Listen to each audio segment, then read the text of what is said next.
I'm going to call this meeting of the Plan Commission to order. Ms. Clerk, can I have a roll call when you're ready? Mr. Betry? Here. Ms. Bindum? Here. Mr. Fell? Mr. Fitch? Here. Mr. Hopkins? Mr. Otto? Here. Mr. Storr? Present. And Mr. Trail? We do have a quorum. And let the record reflect that Mr. Hopkins is here as well.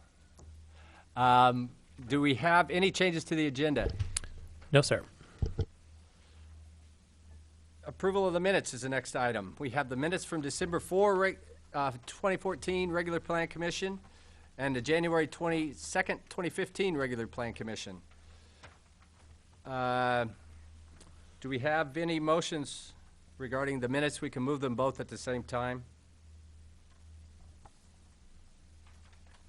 Move to approve.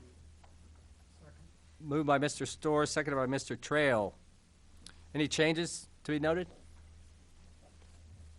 All those in favor of approving the minutes from both Plan Commission meetings, say aye. Aye. Those opposed? The meetings are approved. Next item up for business is communications. I don't think we have any communications. There are none. Great. Continued public hearings. Plan case 2242 T14. A request by the zoning administrator to amend Articles 9 and 11 of the zoning ordinance to establish regulations for digital outdoor advertising sign structures. Mr. Engstrom.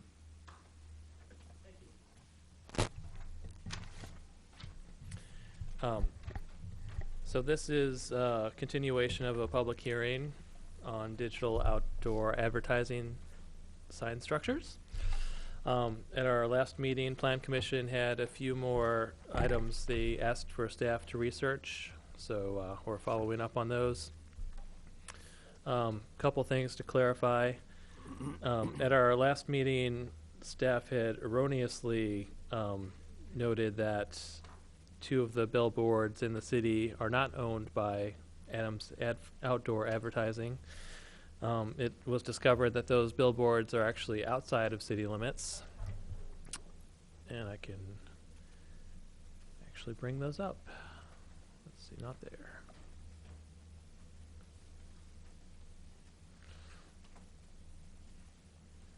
Okay, so in the northwest corner of the city, these furthest west billboards are outside of city limits. So the city regulations would not apply to them, and therefore it does not matter who owns them. Okay, there was a question about impact. Can I ask one question about that, oh. Mr. Engstrom, Yes, before sir. we go on? I'm sorry. They appear to be very close to the city limit. How close are they to the billboard that is in the city limits? Well, I think they're within 1,000 feet. It looks like that. Yes, at least one of them would be. And do you know if they're close enough to be within the requirements of a public notice of hearing if they were in the city? In other words, if they were in the city, would we have had to provide them with notice? Yeah. If Right. they were in the city, yes. Right. Yep. But I mean, just because they're billboard owners, but are they close enough to a potentially affected property to? Oh, I don't believe they're within the 250 feet Okay, range. okay. Okay. Were you concerned also about the proximity of those kind of far enough? Is that one in the city limits far enough away from Well- one outside the limits to But- make any difference regarding our regulations regarding these?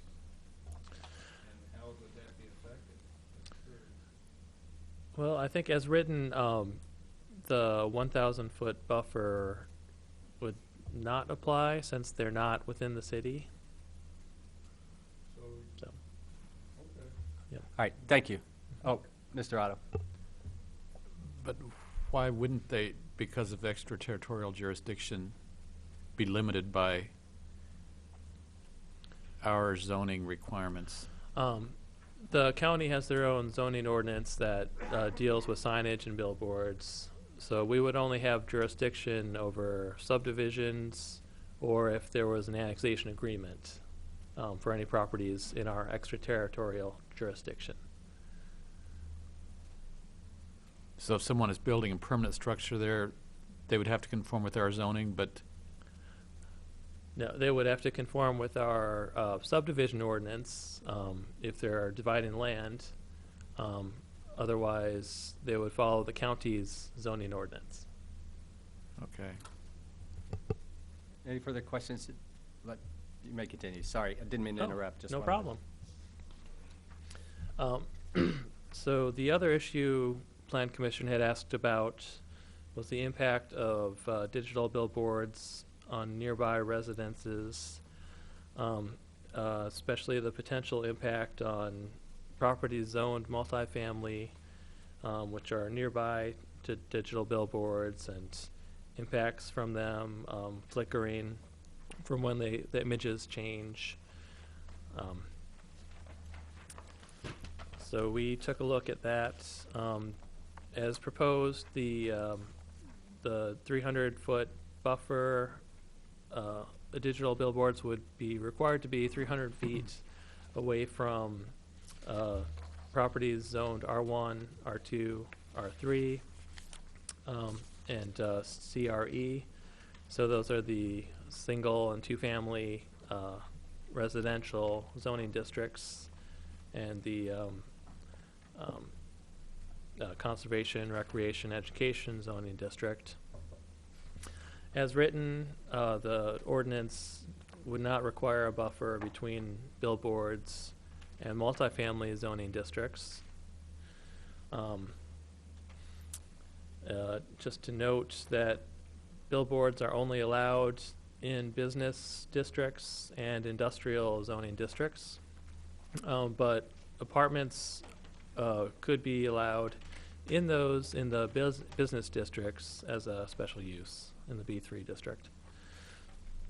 So we looked at a couple different things. The first thing we looked at was how many existing residences are near the areas where billboards could be allowed. So going back to this older exhibit, the blue area is where billboards could be allowed by our current zoning regulations, ignoring the 1,000-foot buffer. And so it turns out a very small percentage of residences are within a couple hundred or 400 feet of those areas. You can see a couple on Cunningham Avenue. Let me zoom in. So for instance, here on Cunningham Avenue, there's some multifamily developments about 200 feet off of the road. And there's some other ones on University Avenue, again, about 100 feet off of the road. And it's a very small percentage of residences that are within that 200 to 400 foot buffer of those OASS eligible areas. And really they are all pretty far set back from the road. So really any new digital billboard that would be installed would be directed towards the road and away from the residences, which are all at least 100 feet off of the roads where they are.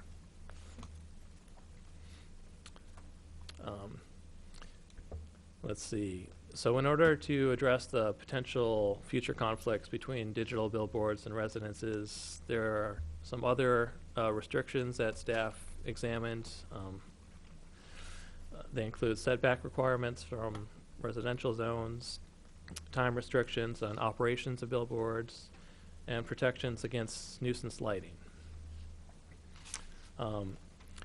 The one potential solution is to require a buffer from all residential districts. Staff looked at this, did some modeling, And what we found was that would really limit where billboards could be located. So in this graphic, the blue areas are 300 feet away from all residential zones. The purple areas are 300 feet away from R1, R2, R3, but they're within 300 feet of the R4 or higher multifamily. So a potential restriction like this would really wipe out most of University Avenue and most of Cunningham Avenue. It would take those areas away from consideration. And those areas, they're currently approved for billboards, and they've been that way for a long time. So we recommend against requiring a buffer from those high-density residential zones.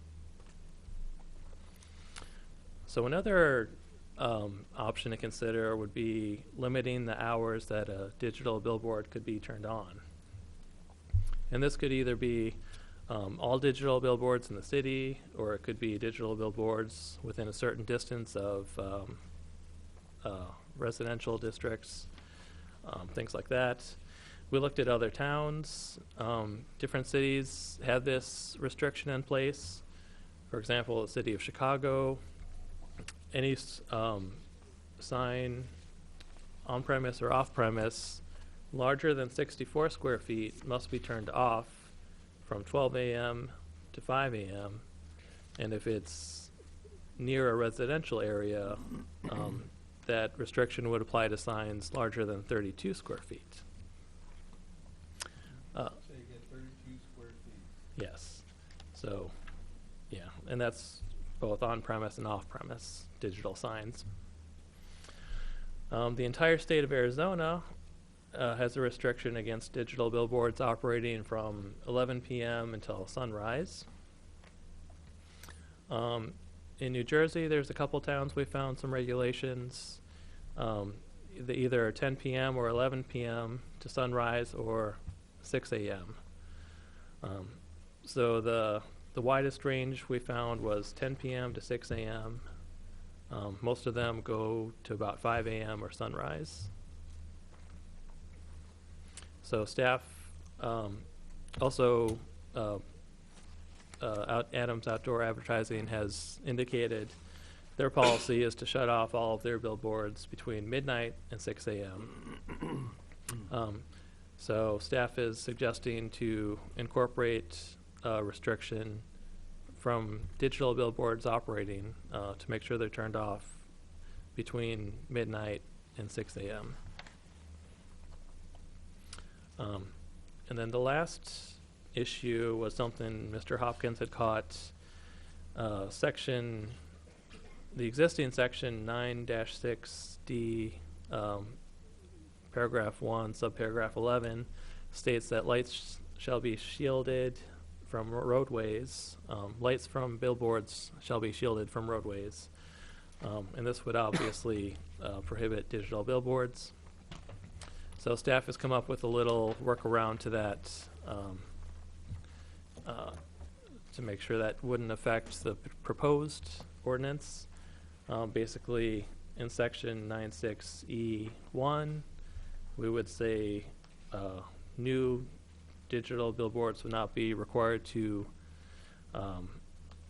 conform to that paragraph, but down in paragraph 4, they would be limited. They shall not shine directly onto any residence, and shall not compromise a nuisance or hazard to residences or roadway users. So those are the changes we came up with based on Plan Commission's discussion, and I'd be happy to answer any questions. Thank you. Any questions for Mr. Engstrom? Mr. Storr? What is the size of billboard that, or a digital billboard that would be allowed in Urbana under the ordinance that's been under consideration? The currently proposed ordinance doesn't say anything about size. It would default back to the existing ordinance that deals with all types of billboards, and it limits them to 300 square feet. That's quite a bit of difference between what's allowed in Chicago at 32 square feet, or is that, or did I get that wrong? Oh, I'm sorry.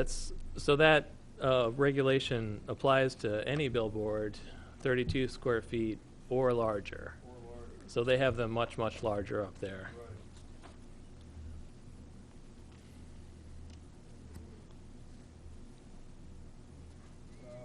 How did 300 square feet get arrived at? Was that just grandfather existing? I think that came in basically based on what the existing stock was back when the city was negotiating with billboard companies, back when we had some legal arguments. If we wanted to have a different size, allow larger or smaller, this would be the time to consider that? If you want to have a different size for digital billboards, yes, this would be the time. And this proposed section 9-6E would be the place to put it. Any, Mr. Storr? You finished? Yes. Anything further? Any questions? I think we're good. Thank you, Mr. Engstrom. All right, now the rules for a public hearing, I'll run over those quickly again. The staff has given us a presentation. Now, proponents of the request may be heard. Opponents of the request then may be heard. Others may speak to the question. Additional comments by city staff may be warranted at that point. And then the petitioner and opponents may address this again, and at the end of it, the petitioner can summarize his or her case. So, does anybody wish to speak to us in favor of the proposed text amendment to the zoning ordinance? And Mr. Kaiser, if you would state your name for posterity, that would be great. My name's Kane Kaiser. I'm with Adams Outdoor Advertising. We're located at 1711 Dobbins Drive in Champaign. Don't have really much to add tonight. I just wanted to come here and thank you guys for continuing the discussion, and that I'll be here for any questions if you have any of those. Great, thank you. Any questions for Mr. Kaiser? Roughly how large are the digital outdoor advertising signs that you have installed and are likely, and especially the one that we looked at around by the Over on Market, yeah, Rotary on Fridays. Excuse me, I wasn't throwing that.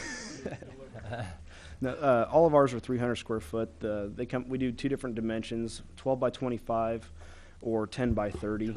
The 12 by 25 is a standard poster size, what you normally see, the square looking units, where we have the eco vinyl that we use, and then the 10 by 30s are more of a bulletin shape, which when you go up in Chicago, you'll see a lot of the bigger billboards being bulletins. They use a thicker vinyl material, just sold a little bit differently depending on what the client wants and needs.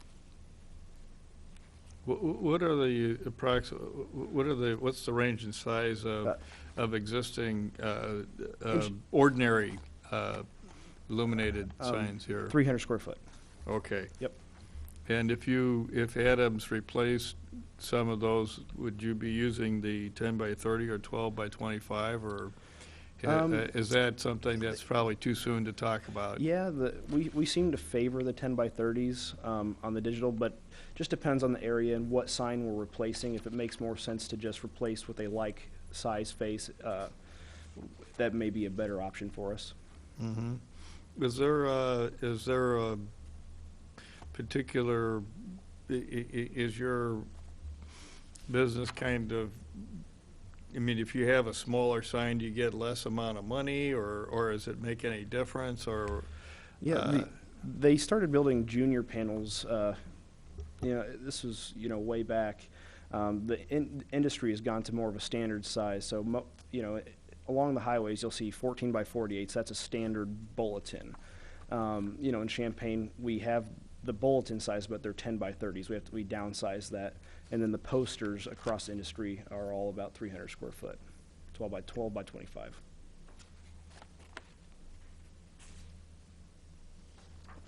A follow-up question. Does that apply to the overall size of the panel or to the digital area?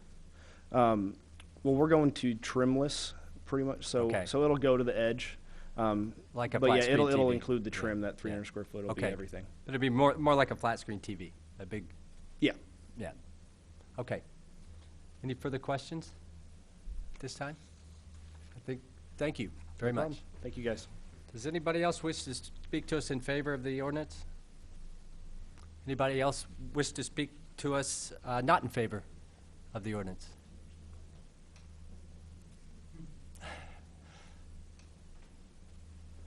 Mr. Roberts, if you'd please introduce yourself.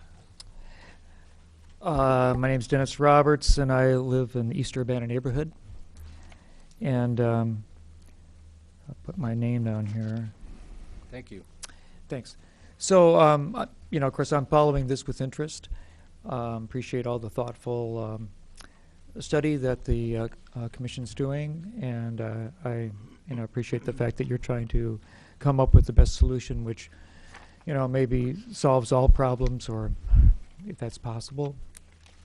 Just two things, and I haven't really thought to, bring too much really new thought into the discussion. You've heard me before.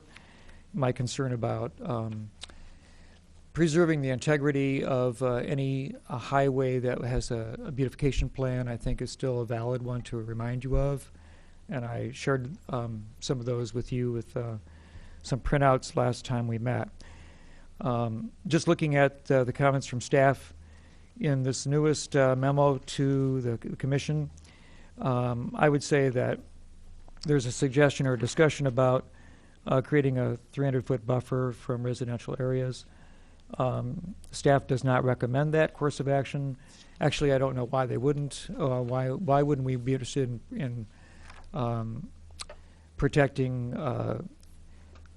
light bleed off and nuisance light to any area that would have maybe second-story bedrooms, which may be affected more directly by light flashing or illumination at night.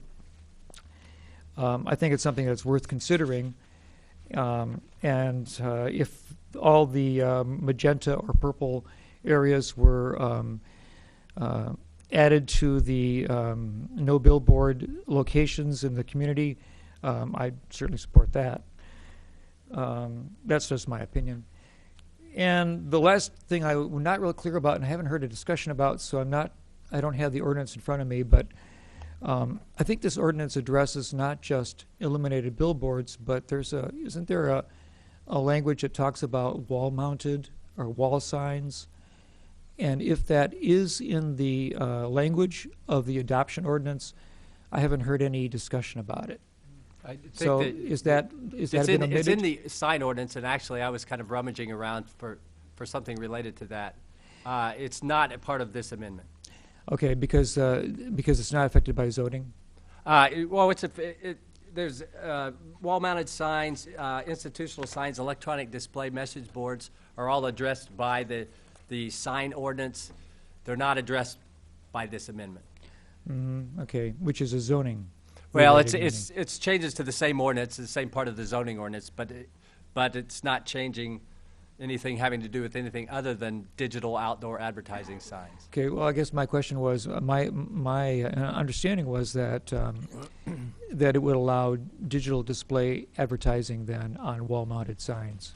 I don't think that's correct. And if it's true, because yeah. there are examples in Adams Outdoor Electric that they do mount large, very large squares, mostly square or vertical rectangle signs on buildings in other communities. And so if there could be a wall-mounted sign that's digitalized, it may have, it should actually be considered at this time, I think, too.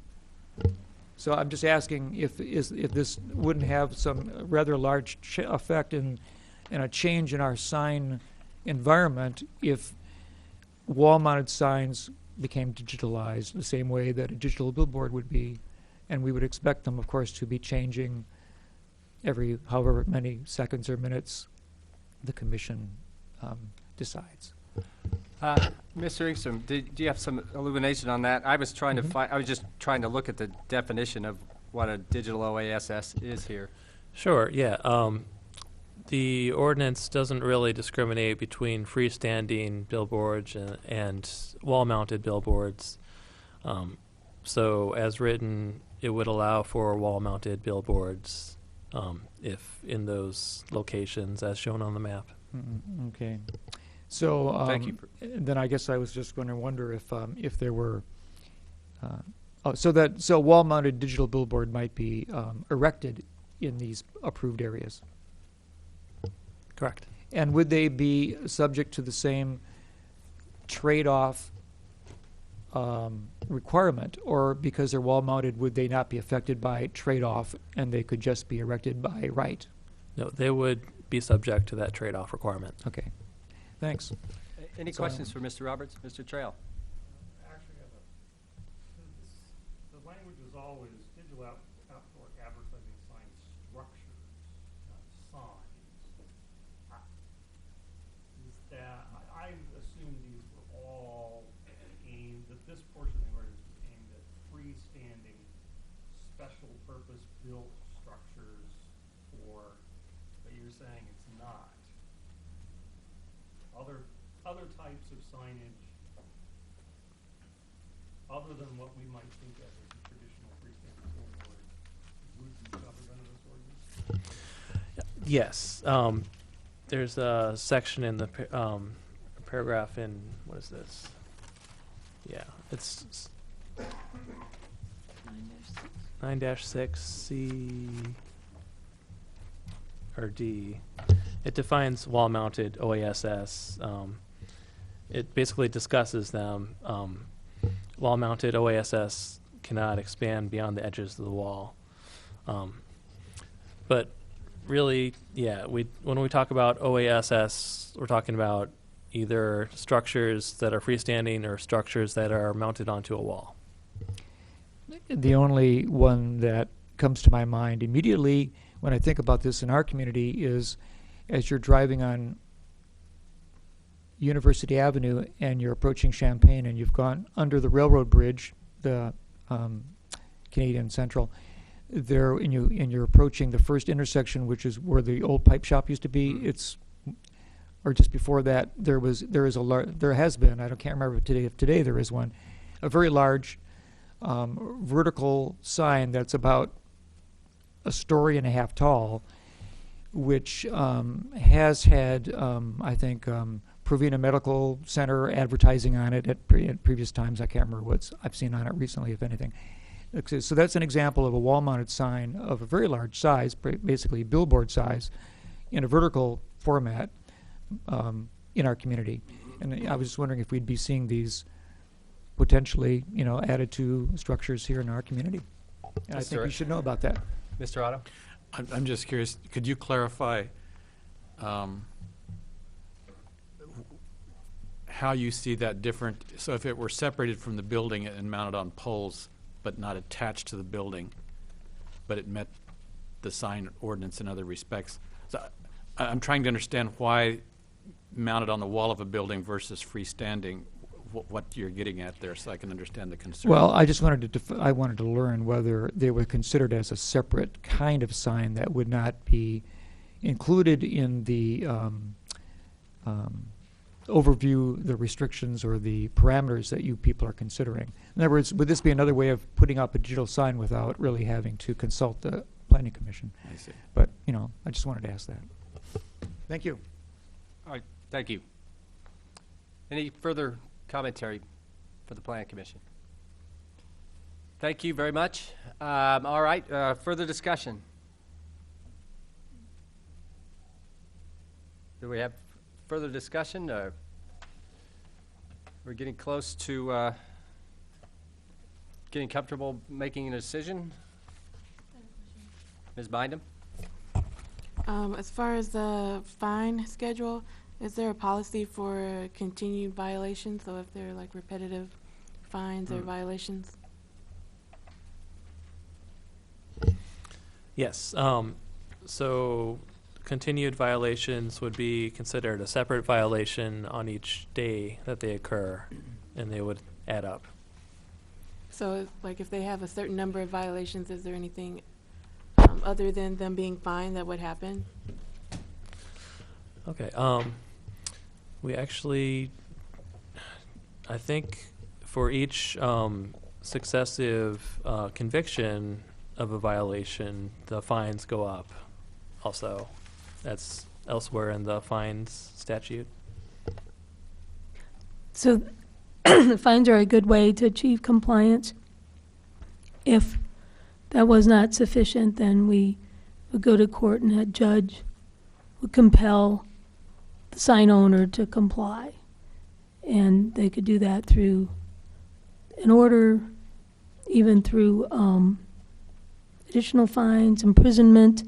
I mean, it's, at that point, there must be a way to compel the compliance. But the fines are a good way, and 99 point whatever % of the time that works. Thank you. Further questions or commentary?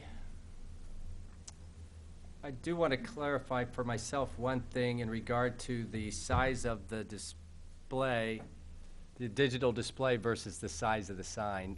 In other electronic displays, the maximum area display cannot exceed 50% of the sign area. Clearly, that does not apply here. Is that correct? Correct.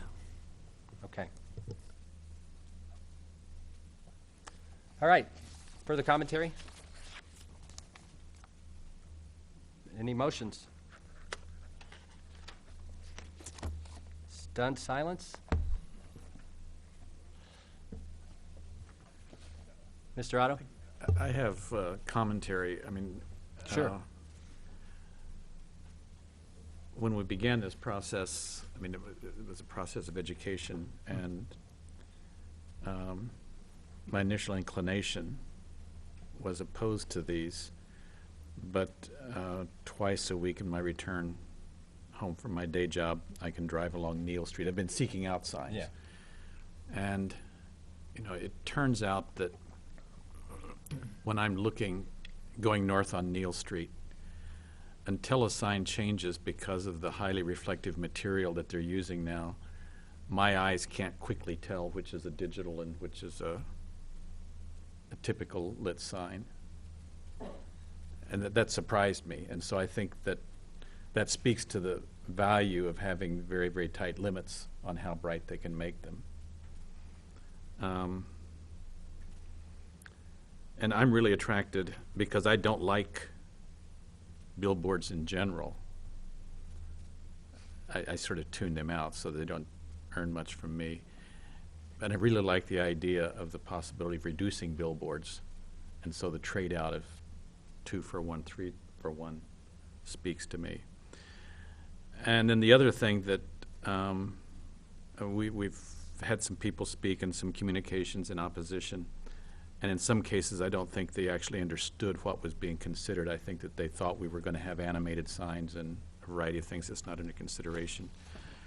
But I took very seriously the number of Urbana businesses, and including some that are small, who support this. And I paid attention, and I see that Urbana businesses that I frequent actually do have signage on some of the stationary signs. And so it seems to me I get very, very tired. When I first moved here 10 years ago, I couldn't buy a pair of dress pants in this town. I had to go to Champaign to buy it. And so my position on this is weighted by the fact that we have a number of Urbana businesses for whom they say they would support this. They want access to it. And I can't ask businesses to sit up here in Urbana and make things available within walking distance of where I live, and then make it difficult for them to inform the public about what it is that they have to sell. So my mind has substantially been changed, and I think most people will likely not really be aware of the change in ordinance once they put up several signs. So that's a comment. Okay, it is. Any further comments?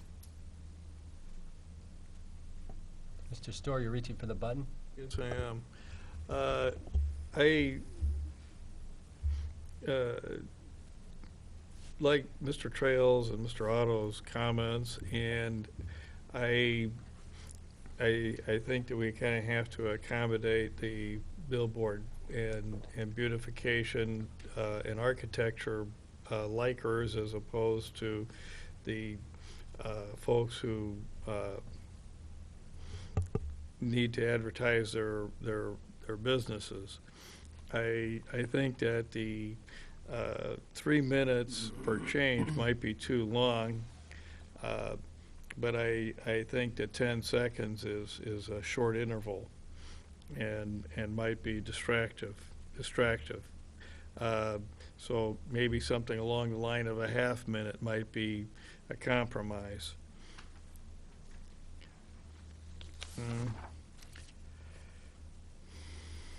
I think I'll kind of conclude with that. That's good. All right. Further commentary or discussion? Mr. Otto.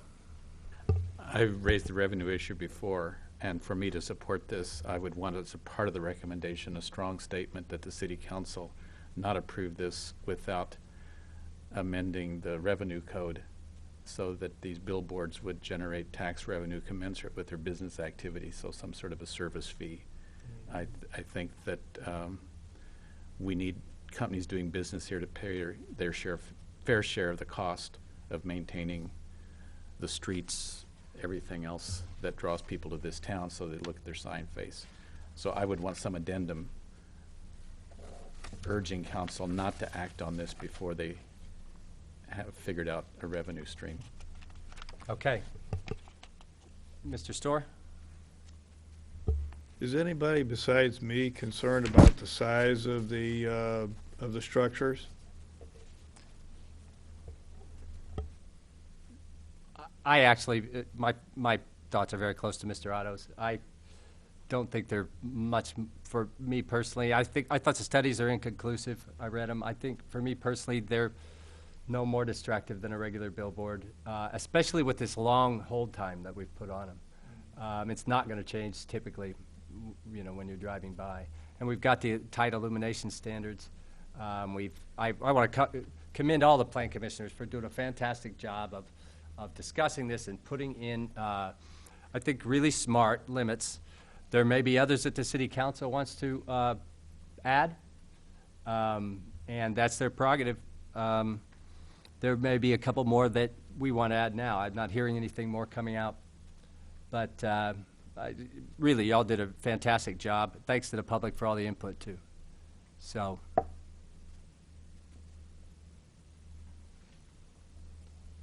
Are we ready to move it? I guess I'm less enamored and convinced. Okay. And I don't find the digital signs effective.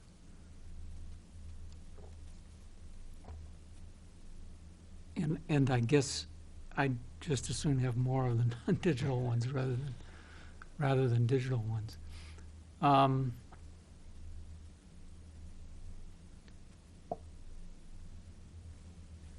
That's my thinking. Okay. Mr. Trail. Only just briefly that I still think that we don't know enough to know. They're a fundamentally different kind of sign than billboards. And to me, over time, most of these studies, even if a few of these studies you might not think are biased or whatever, most of these studies focused on the idea of drawing drivers' attention away from the road in a car-only scenario. And I think most of these signs are going to be, and as current billboards, in areas where there are pedestrians. Most of these were aimed at highway situations or relatively high speed areas, and I'm just very concerned that we don't yet, and there haven't been studies enough that really focus on what their effect is in areas where you mix pedestrians and autos. So to me, I think waiting a year or waiting some period of time before you introduce a technology that I don't think we really know for sure how to regulate it is my concern. Thank you. Mr. Battery? I have some concerns about the proximity of the residential areas, excuse me, within the eligible billboard areas. Do those buffers the current positions that exist because that's just how things are? What are the criteria for those, and can you explain?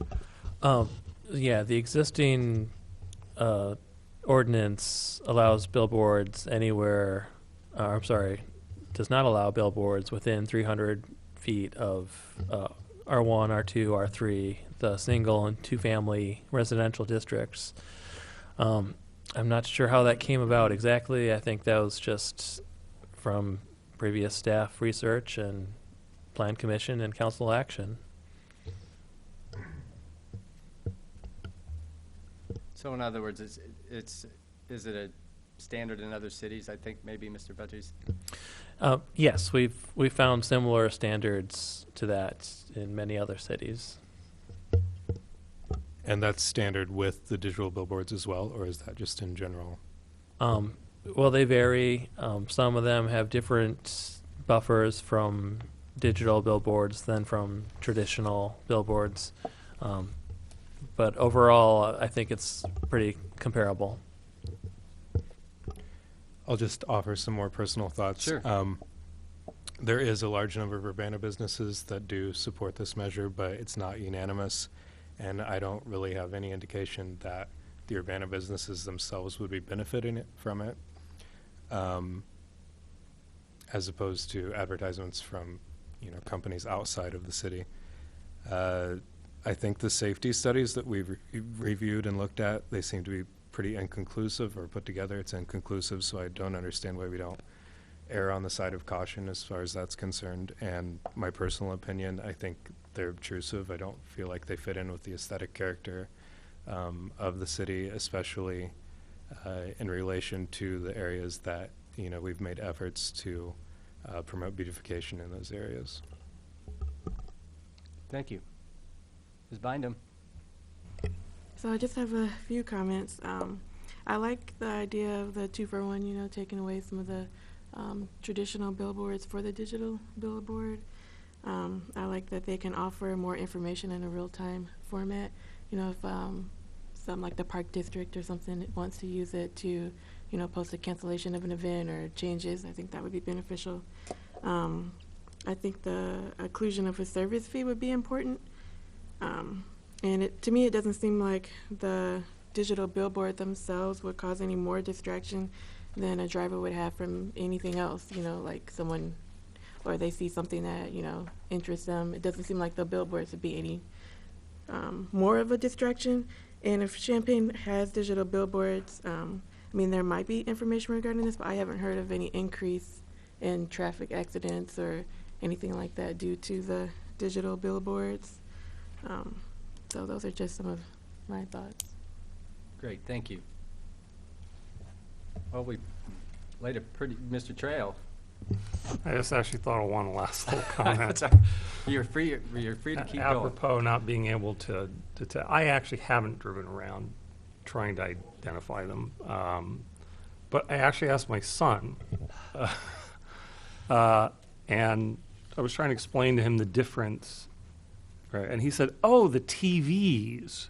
Yeah. He could tell me exactly where every one of them were, and we actually got in the car later because I didn't believe him. I thought, and we drove around, and every place that he remembered one, they were there. I'm not exactly sure why it is that he can remember, but I do know. You have a generation today that's grown up that, go into a restaurant and, watch the tables with kids. Where are all the kids looking? They're always looking at the TVs. It's like they're all designed to draw the eye. So there's a fundamental difference somewhere between the old billboards, which I'm sure do not catch my son's attention, and the new ones. And I'm pretty sure it's not the message, so anyway, that's neither here nor there, I guess. No, but- thank you. Point well made. I think we've laid a pretty full record out for the council. We've discussed it around a lot.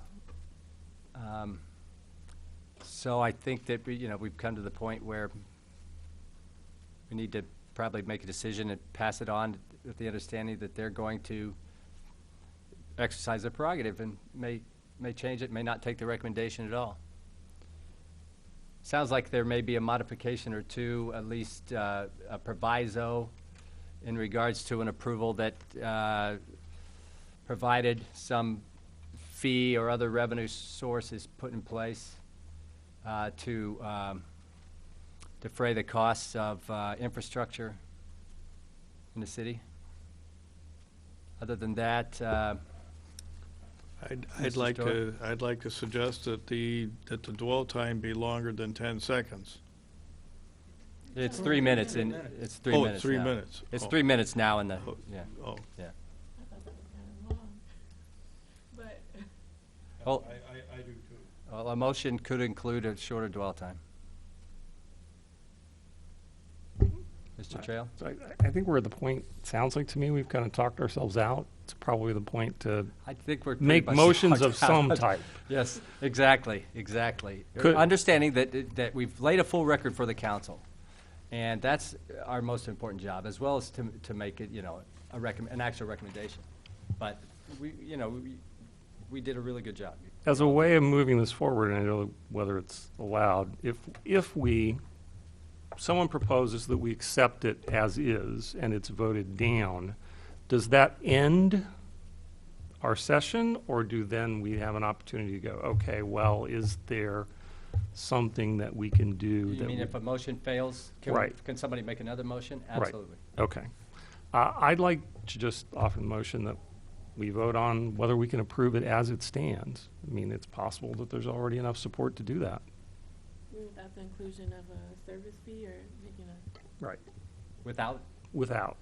Just If- as currently proposed by staff. Is there sufficient support to carry that right now? Is that a motion? I'd like to It's a just make motion. that motion, yeah. Could I get Mr. Trail, get a second? I'll second that for the purpose of testing this. Moved by Mr. Trail, seconded by Mr. Storr. Any further discussion on the motion? I'd like to say that To I'd like to reiterate, say that yeah. if the motion fails, I will make a motion with the proviso that we put strong language. So I will oppose the motion. Sure. But immediately move. I understand. Could we get a roll call? Failing any other discussion? A roll call.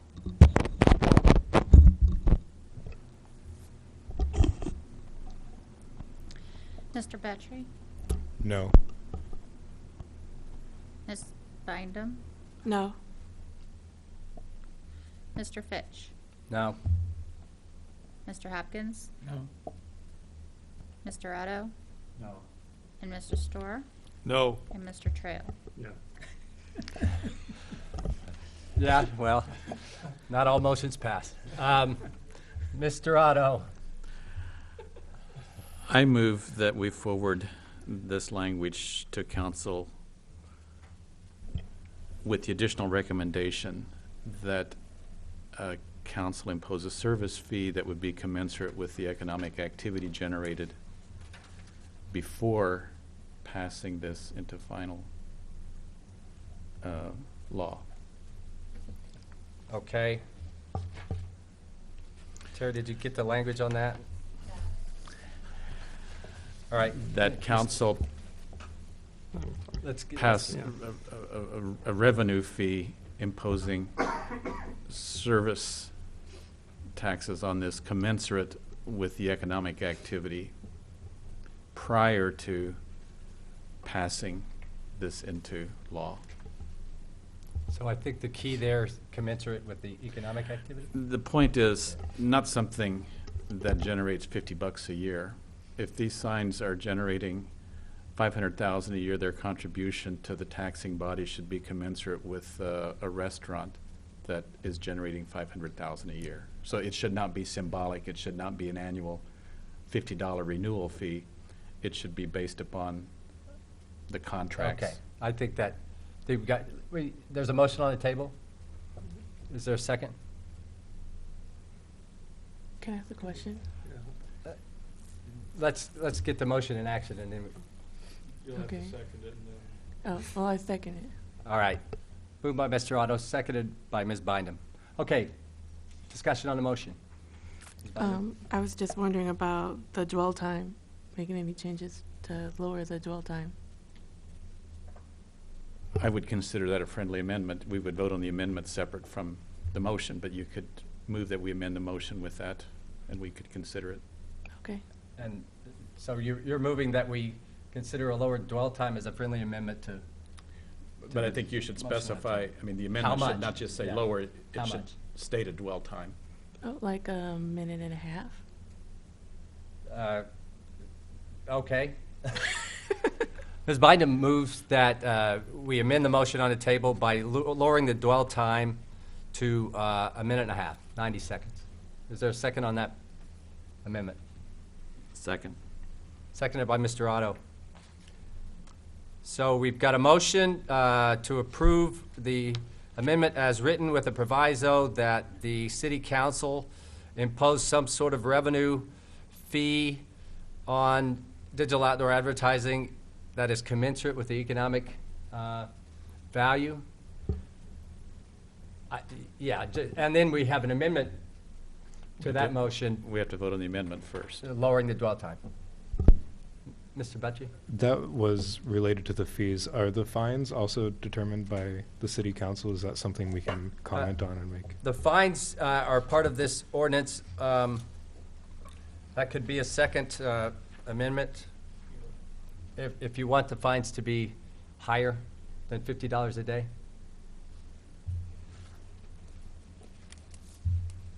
I'll keep it out for Okay. And Mr. Trail? All right. My only question about the original motion is can we be a little more specific than commensurate with? Say equivalent to the sales tax that a restaurant with commensurate with the same revenue would pay or something like that. I mean, commensurate's a pretty, kind of. Yeah, I guess that's what my intentions are. I don't know what the sales tax is, or I don't know what the motel fee is. They have a fee, that they pay for every bed that they rent. So I want some flexibility. I want to be clear that this is significant, and whether it's 7% on the value of every contract, or if it's so much for every time that sign changes or whatever, they're going to have to do some work, and I guess we've been told we're not revenue people. But I really think that this is something of value that a private business wants to use, and private businesses should contribute. There's an indirect benefit, in my view, that local business might want to use it, but otherwise, if you take that out of it, if they're advertising some national chain, the community of Urbana gets nothing from these signs. I think that additional clarification, giving the council flexibility to figure out what they want to do, is that sufficient for you? I mean, Mr. Otto stated his intent pretty clearly. So- Mr. Hopkins? We I would, think we need to focus on the amendment and dispose of the amendment Okay, before we discuss the main motion. sure.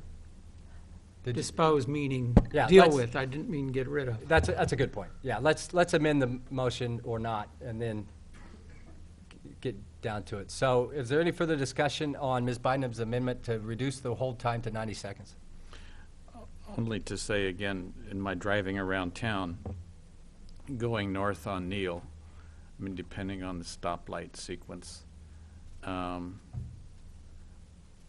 a 10-second delay, I could sometimes see 2 changes. At other times, I would only see 1 change while the line was within sight.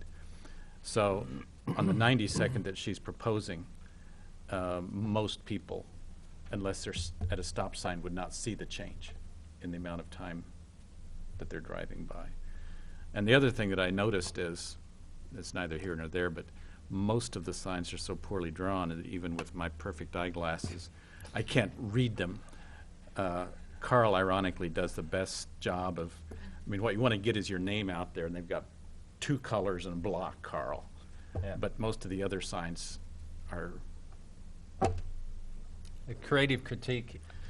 So to me, the 90-second, if we're going to do it, it gives them more opportunities for more contracts, and I don't think it's going to affect the safety, and we're not getting down to the 10-second zone.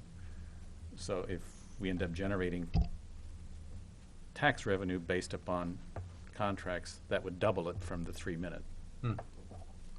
Without any significant effect, I don't think, on drivers. Mr. Trail. Are we making an assumption about if we lower about the business model here that they would have, that would actually be an increase in revenue having, 90 seconds versus 3 minutes? I mean, I don't really know. I mean, I know they want 10 seconds. They say only because that's standard, not because they generate more revenue that way.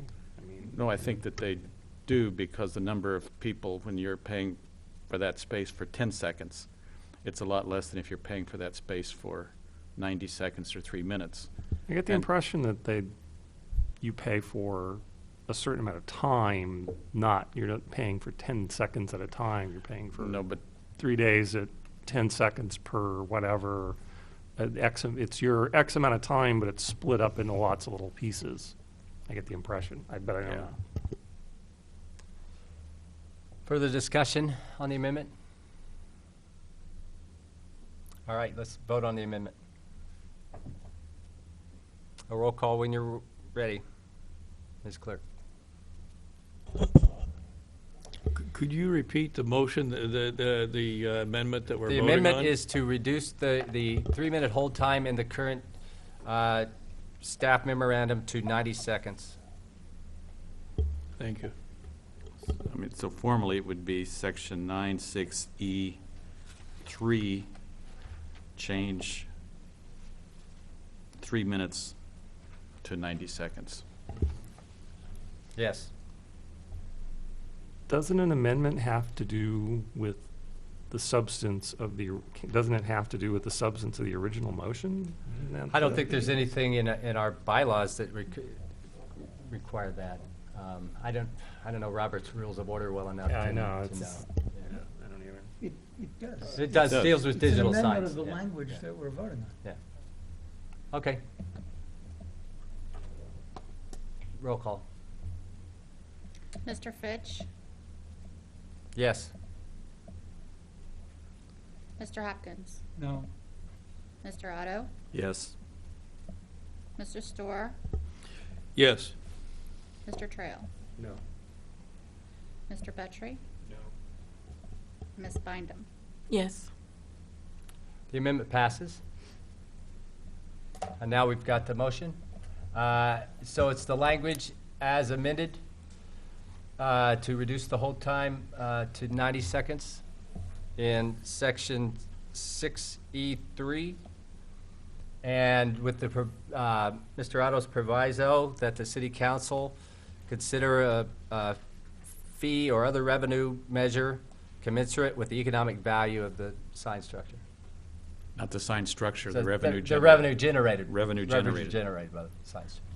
So, if this were to pass, we would go ahead and do some research on that and look at the, some of the economic activity, what other communities do, and we would put that together in a package with a separate ordinance and ask that it be, placed in front of the others. So it wouldn't, there would be some additional information provided to the council, beyond what the comments have been made here. Sure. So, Sure, thank you. Thank you. All right, any further discussion?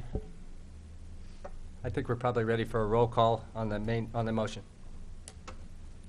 To send this to the city council with a recommendation for approval with the proviso and the amendment. Mr. Hopkins? No. Mr. Otto? Yes. Mr. Storr? Yes. Mr. Trail? No. Mr. Petrie? No. Ms. Bynum? Yes. Mr. Fitch? Yes. The motion passes. And that'll be sent to the city council. I'm not sure if you know when, if it's going to take you some time with the fee structure, or, It might take a little time for that, yes. so, as soon as you can get the fee structure together. Okay, I appreciate it. All right, the next item on the agenda, we don't have any old business. We have a new public hearing.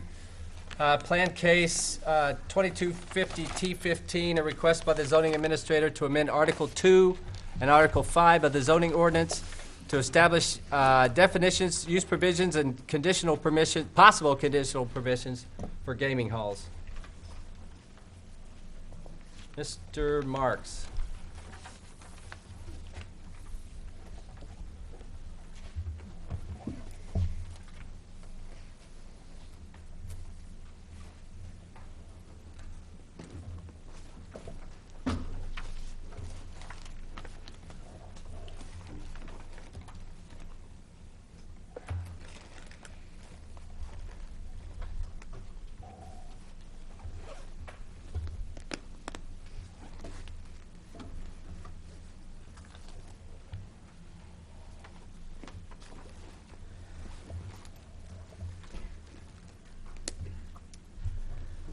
So the following is an amendment to several sections of the zoning ordinance to add definition and use provisions for gaming halls in the city.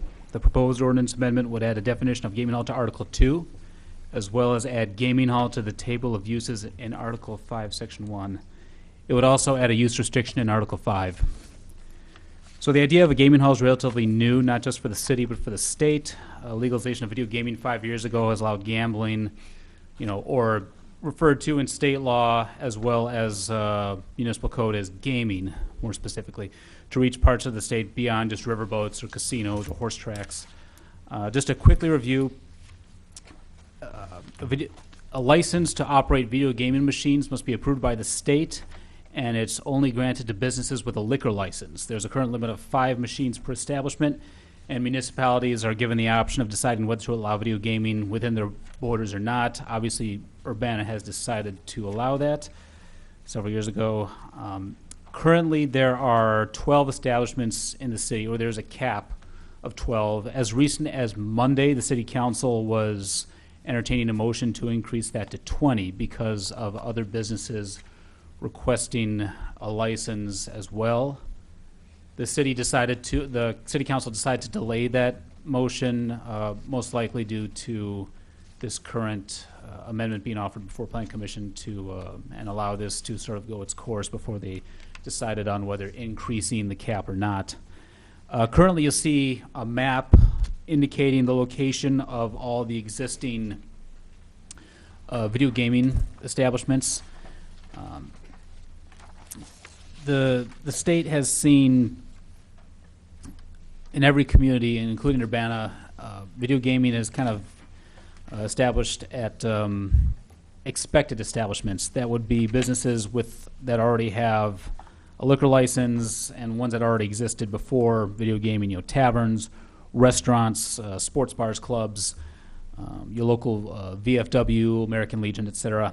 It's important to distinguish that these businesses established video gaming as an accessory use. It was complementary to their existing function of having a sort of a fraternal purpose with like a VFW or American Legion, or as food and beverage service.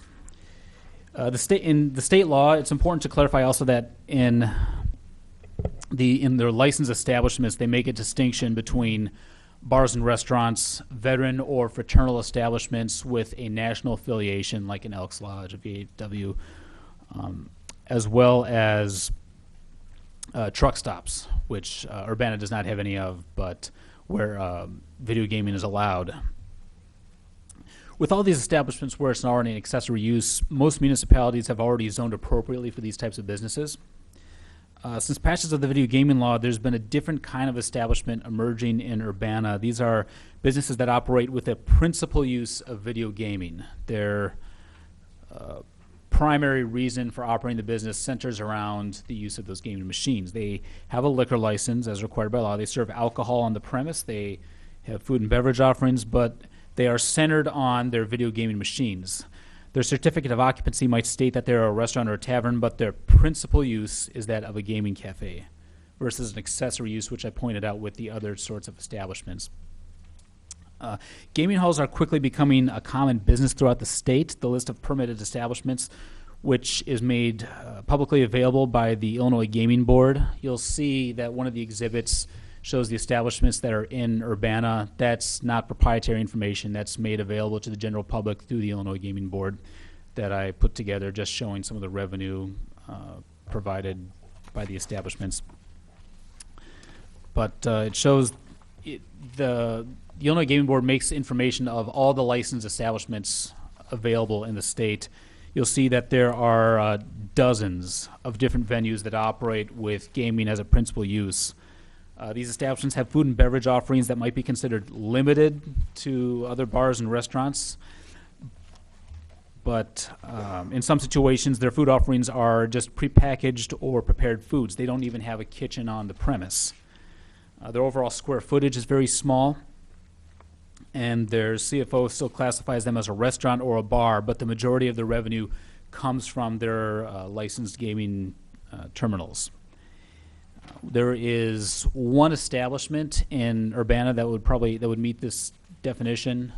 It doesn't have a kitchen, but it offers prepackaged sandwiches and chips as well, and then it offers wine and beer and soda, etc. But in Urbana, these establishments go through the traditional process of having their liquor license annually approved by the city council. Although the gaming license is not concurrently done at the same time, it's done almost at the same time of year, late spring, early summer, and it is also goes to the city council and the mayor. So there's the same vetting process for a license for video gaming as there is for a liquor license. Urbana is not unique in having these businesses emerge. As I said, there's another that's applied for a license that you'll see on the map. And anecdotally, staff has gotten inquiries about several more. So this is something that's obviously coming up in Urbana. It's coming up in other communities as well in central Illinois and the rest of the states to take measures to define and to regulate gaming halls. You'll see that I put together a table of what some other communities have done. Some have outright banned them, saying that they don't care to have them.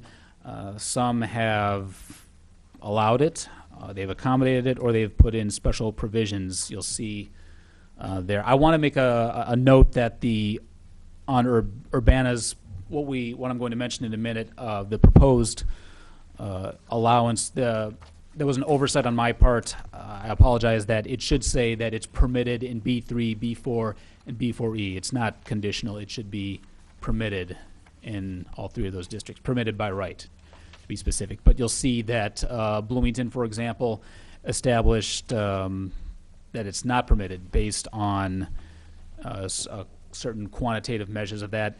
In Lake County, in suburban Chicago as well. Some communities established a separate liquor license to allow it by right or by condition. And then Peoria, for example, put a moratorium on it until March because they're studying the issue further. So there's a varied response that other communities have decided to go. But this is an established business model. It's a lot of these establishments are owned by similar business partners. You can go through the list and find several common names of owners who are establishing these around the state and legally perfectly within the process as prescribed. So herein lies a discrepancy with the zoning ordinance in that there was no definition or zoning policy for this type of use. The zoning administrator has to rely on existing classifications to properly document these businesses through their permitting. The CFO might state if it's a restaurant or a bar, but the primary activity deviates rather significantly from food or beverage service or what in the zoning ordinance establishes a food or bar, a restaurant or a bar might offer. So it certainly it might merit an adjustment in the ordinance to take into account this newer use. I should also mention that the gaming halls, as we've called them, are kind of are based, as media will point out, are based off a business model established in Nevada in the 90s, catering to a specific sort of clientele. And this is an article talking about, the establishment in the Chicago area of dozens of these establishments. So you can certainly bet, that there's not just going to be one in the city. There will be multiple ones as well. So I just wanted to pull up this article that mentioned the frequency with which these will be coming up. But staff is proposing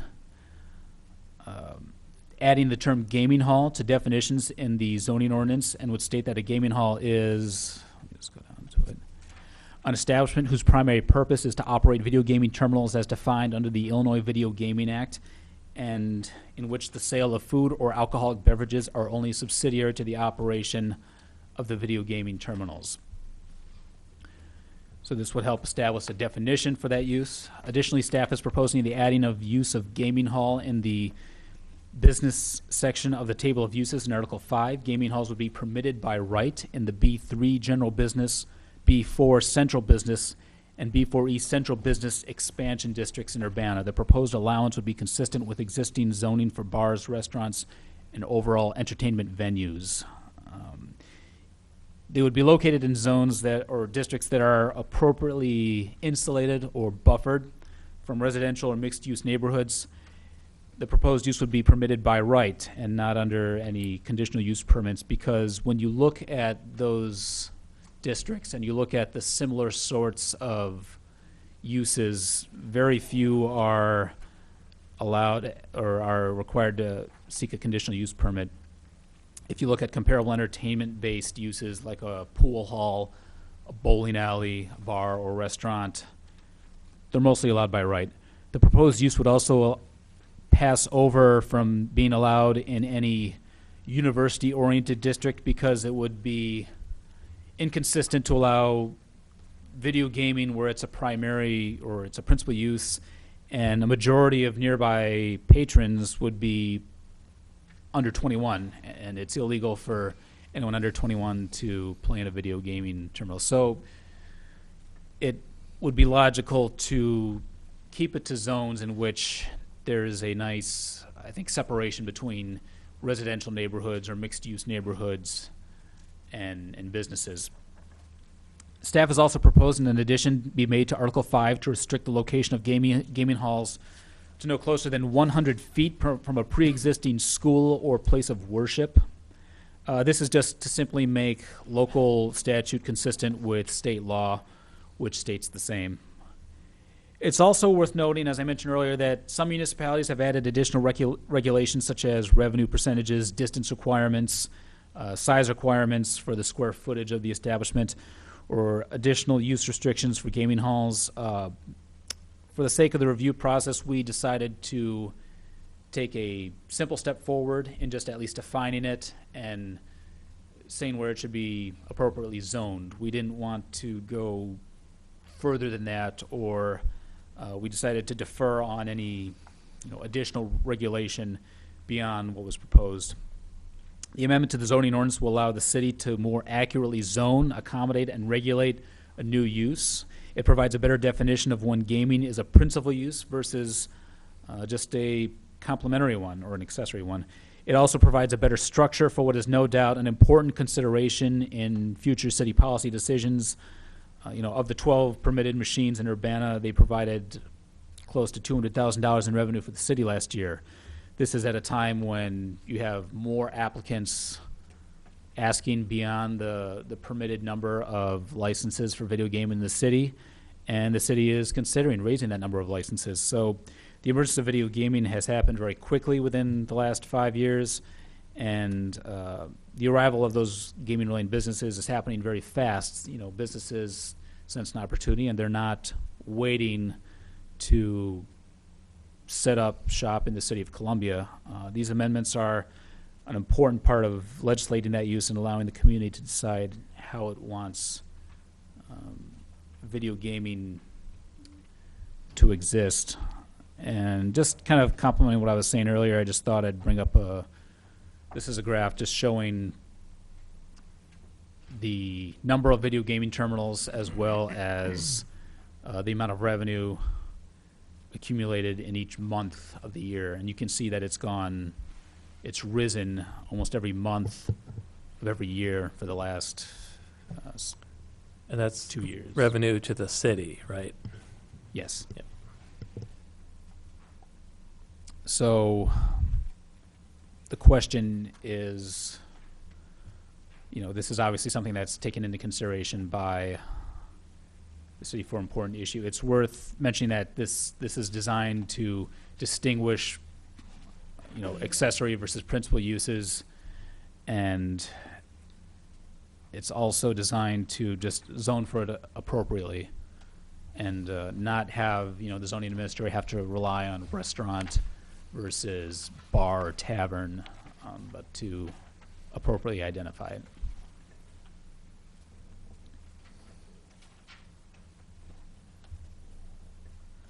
I should also mention one more aspect, that the vast majority of video gaming in the city is within traditional bars and restaurants, and the one supposed gaming cafe or gaming hall.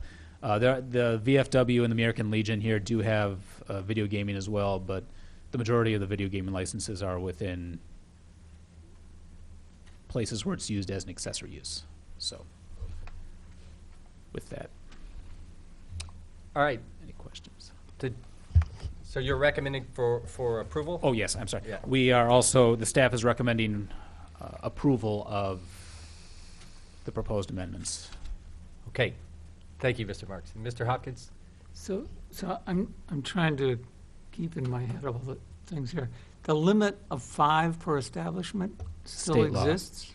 Yes. And they still have to get a liquor license? Yes.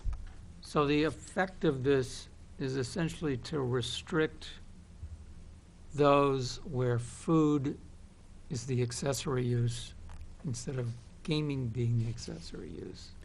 I wouldn't say the, So- Well, it in contrast to a bar or a restaurant, which are the other places they could be, these cannot be in B3U, and they're not conditional in B2.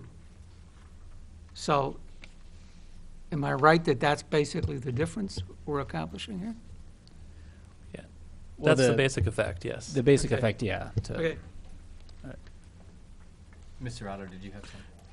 Yeah, you said that the revenue is several $100,000 a year, but at the end of Exhibit D, where it totals for 12 months, the municipal share is $75,670. I think the 200,000 was actually for 2 years. So it's actually gone down from, that would mean 2013 was 125,000, if 2014 is 75? That would, It might have been 2 years and 1 or 2 months. Looking at the chart, it looks like there's, the month of October is counted for 3 years, so I think it's 2 years, 1 month. if this is allowed by right in a certain district, and let's say there's a strip building where it's allowed by right, Mhm. could a single operator have 5 doorways and 5 terminals in each one, and Or do you 5 liquor mean- licenses or whatever's required for each one, but You mean- essentially you would have 5, do you mean 5 different licenses with 5 5 different terminals? licenses, but they would all be one operator immediately adjacent so Sort that of they like would a have. connected building, but you go Right. to one of 5 doors and it's kind of a. So he would have 25 terminals. Yeah. That That, would- it's possible. That's something that we did, ask about, or in our staff meetings, we decided not to immediately address that. But if But- it's by right, But by right, yeah, that would be, it would be possible. That So would he be a could say, possible scenario, the yes. zoning's proper, I've got the building, I qualify for a liquor license, so I'm going to have 5 of these immediately adjacent to each other. unless you put in, say, a distance requirement between existing licenses, but with that opens up, another can of worms. We don't have existing rules for bars or restaurants. There aren't many use regulations that exist for other entertainment venues that would be, I think, applicable to address a concern like that. So it would kind of be putting in a new sort of use regulation for entertainment venues in the city. But Has there been any consultation with the social service agencies in town? What is the increased cost to them from people not able to meet their monthly bills due to video gaming? Is that more or less than $75,000? there hasn't been any consultation with social service agencies regarding that. Our search into this was mainly from a zoning and from a land use planning function. But that concern is not to say that concern is without merit, but. Any further questions?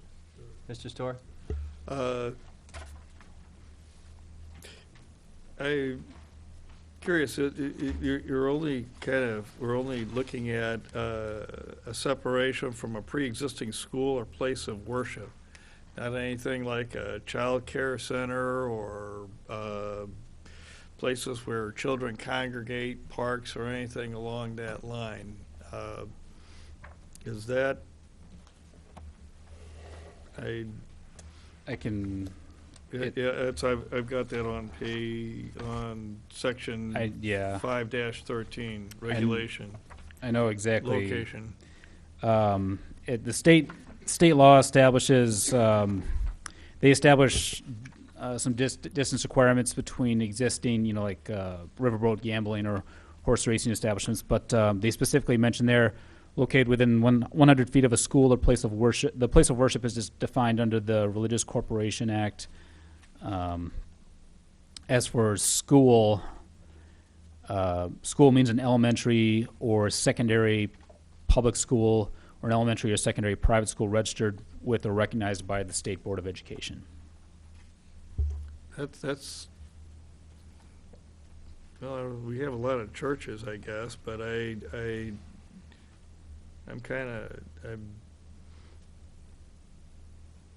rather concerned that there's so much that these can effectively be put almost anywhere. I mean, within the zone, within those other areas. Any further questions for Mr. Marks? Mr. Trail? I guess I'm still trying to wrap my head around it. So, do we want to create this separate category? It's a separate use category from Different from a restaurant who has a couple of terminals. couple terminals in the corner, but they still serve a full menu. They still have a kitchen. They still serve liquor. Right. They still derive a majority of their revenue from their food and beverage operation. So you're proposing this because this becomes a means of being able to separately regulate? It's a means of zoning it appropriately because it's a somewhat different sort of use or different sort of patronage than Allowing it out along in different kinds of zones would be separate regulation. You want to be able to treat them differently in some way going forward from other locations which may also have gaming terminals. that would be correct. Although we should just call them gambling machines. I mean, that's what they are. I only say gaming for consistency between. I state realize and that the local. language of the law Yeah. says that we're going to treat them differently, but why are you proposing they be by right rather than conditional uses? In those zones, there's not much that we. There's really not much that we restrict by conditional use permit beyond industrial or manufacturing.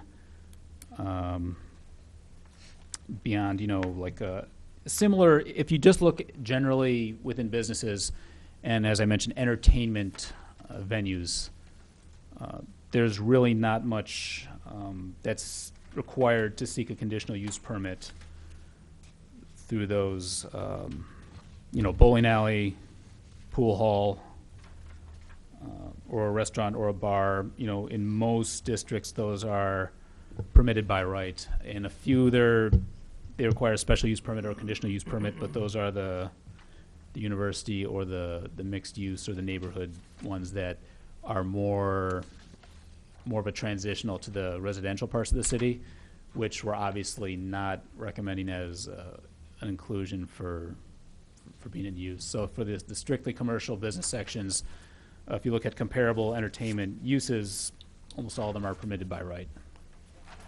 So Ms. Tyler? Yeah, just to add a little bit here, we did internally consider a lot of these different things, distance requirements, a conditional use. What we're presenting is most consistent with the other uses in the table that are most like this. However, in our research, we do think this is a type of use that could be allowed with conditions, and that's why we advertised it in the way that we did. It's not the staff recommendation, but it's certainly within, it certainly would be logical and permissible and wouldn't be out of the line, for what we would see here and what Chris has brought up, looking at some distance separation possibly. We feel there is some urgency to get these identified in the zoning ordinance because we are seeing so many, and we feel it's important to make the distinction between these accessory uses from the more principal use. And some of these, you might look and see, might look like a cafe, but the majority of the business is really the gaming terminals. Even those 5 terminals can generate a lot of business. So we have one in particular on Philo Road that is really just barely providing the food beverage options. So we do feel that there's some urgency in identifying this as a new type of use in Urbana and regulating it appropriately. And I just wanted to add that, I think a good way of stating it is this this proposal states what you could do. It's not to state from us at least what you should do. That's left for the Sure. process to go. Yeah. Sure. So. Mr. Hopkins, did you have something? So, from the zoning effect, which is what we can deal with quickly, I think what I said before is basically all that's happening here. But to get at what some of us may want to get at, even these still require a liquor license. The council and or mayor could decide, and we could perhaps recommend, as we did in the last case, that they decide that they are not going to grant liquor licenses to such establishments. They also need a gaming license. They need 2 I was just gonna licenses ask from the about city those two council. things. Yeah. So I guess my initial reaction is, I think we do not want to have these. From a zoning point of view, we can't accomplish that. That's right. The zoning we can do is make this category allowable in a smaller number of zoning districts than the restaurants and bars that can also have gaming machines. And I think we should do that. But I think we should add to this a recommendation that the council either establish by ordinance or policy or whatever. I don't know that much about liquor licenses, and even less about gaming licenses. That the city of Urbana does not intend to grant licenses for such establishments. You know, again, that's probably a council decision. I think the option of the conditional use provides yet a third level of review that's tied maybe more to land use than the others would be. So, But the difficulty I have with conditional use is it implies that there's some set of circumstances under which we want to allow them. And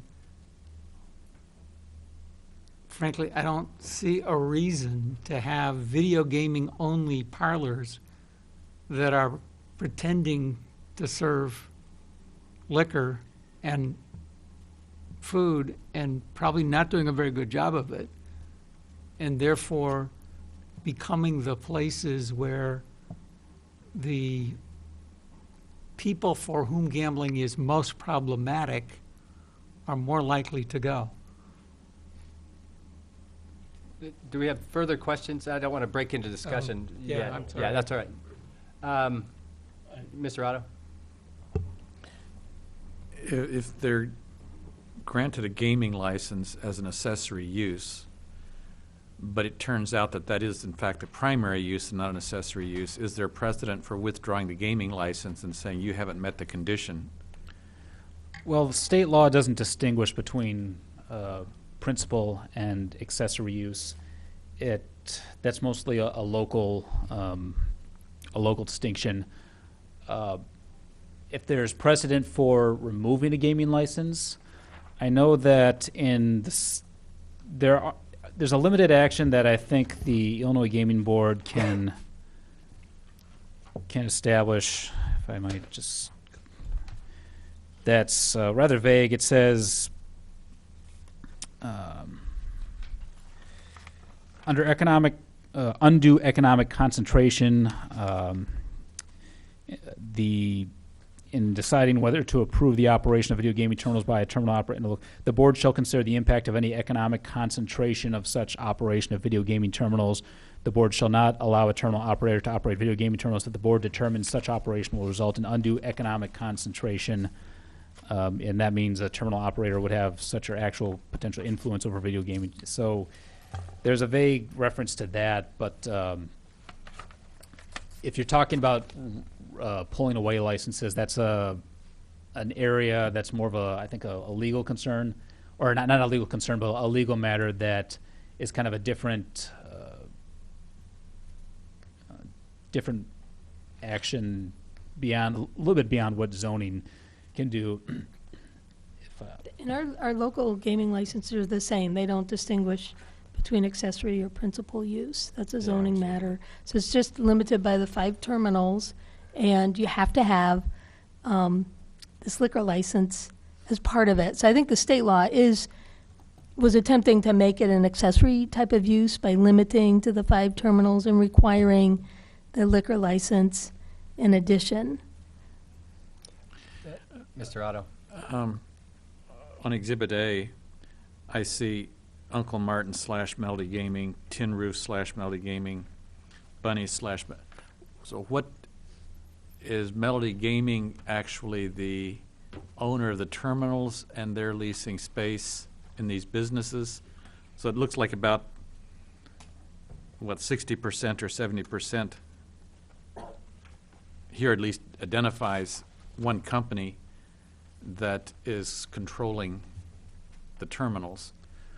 Well, so could they, if we have a new zoning of gaming hall only, could they simply come in and lease the space and open the gaming hall, and it wouldn't be Bunny / Melody Gaming, it would simply be Melody Gaming operating the hall? That was a question I had. Can you come in as one business model, get approved, get your gaming license, get your liquor license, and then switch business models, which is essentially, I think, the scenario that you're, is that what happened at Addie's?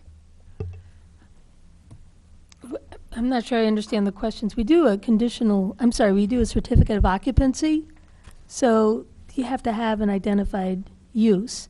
And honestly, these were all pretty clearly accessory to bars Yeah. or restaurants until we hit that one on Philo Road, and that's when we realized we really need to identify what this is, put it in the zoning ordinance, because is it a restaurant when you don't have a kitchen, for example? Well, were those terminals in that place when it was a restaurant?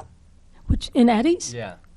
It's been about 5 different things, right? Is it the place with the Eddie's softball is field? really a restaurant. It's a restaurant and a bar, and they've got a few terminals. So to me, that's pretty clearly. I thought Addie's was the one that was basically a gaming hall now. Hotspot. The one where- Hotspot is a Hotspot. one that, Okay. I'm sorry. you know, they have, if you go in, they've got the terminals, and then they just have a case with the Okay. cold Okay, drinks. I'm sorry. And, you know, technically, they comply with the state law because they do serve you the drink, but it's not a bar. You know, it's not a full bar. It's not a full kitchen. There's no table service. The other models that we're seeing a lot of, and there's like, I think 4 even that aren't on here, potentially 4. The only one that's pending is Emma's, Dottie's? which is they've applied with the state, Okay. and as has Canopy Club, but Emma's is consistent with another Emma's that's located in Savoy, that's still sorry. And then there's another one that the council is waiting on for the Plan Commission called Dottie's. And that would be at the Pines. Then there are potentially, and the reason I'm telling you this is to understand the model of what these look like. There's another, and these are all over the place. There's another group called Rubies, and they are looking at possibly 2 locations in Urbana. And then there's another restaurant that's interested in adding terminals. So we've hit the limit that the council had established.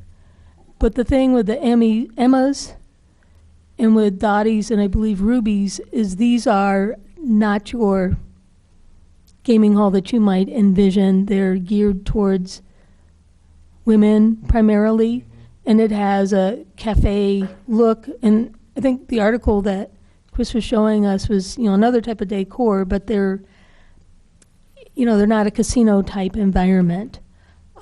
They market themselves towards patrons that wouldn't want to go to a bar or to a crowded restaurant, as what they like to say. So. And they do have the full kitchens, these models. They have a full kitchen, full menu. But if you look at, so in terms of, from a zoning standpoint, it's probably a principal use restaurant. But if you looked at the revenue, the gaming's going to be making more money than the food. You know, maybe 70, 30, 60, 40. So by adding this to the zoning ordinance, I think we're providing some protection to these businesses that have already opened or want to open, that, you know, they can be allowed as a restaurant. They could be allowed with restrictions in limited areas as a principal use gaming hall. So that's a little more background. Great, thank you. Any further questions for Mr. Marks? I think we're good. Thank you very much.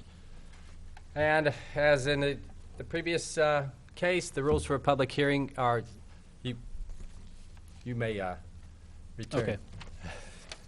So we'll open the public input portion. Anyone in favor of the proposal may speak to the council, followed by anyone opposed.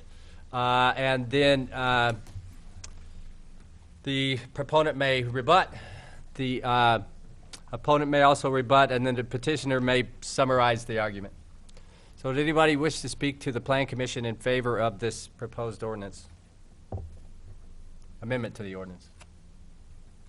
Did anyone wish to speak to the council, to the commission against the proposed amendment? Nope. All right.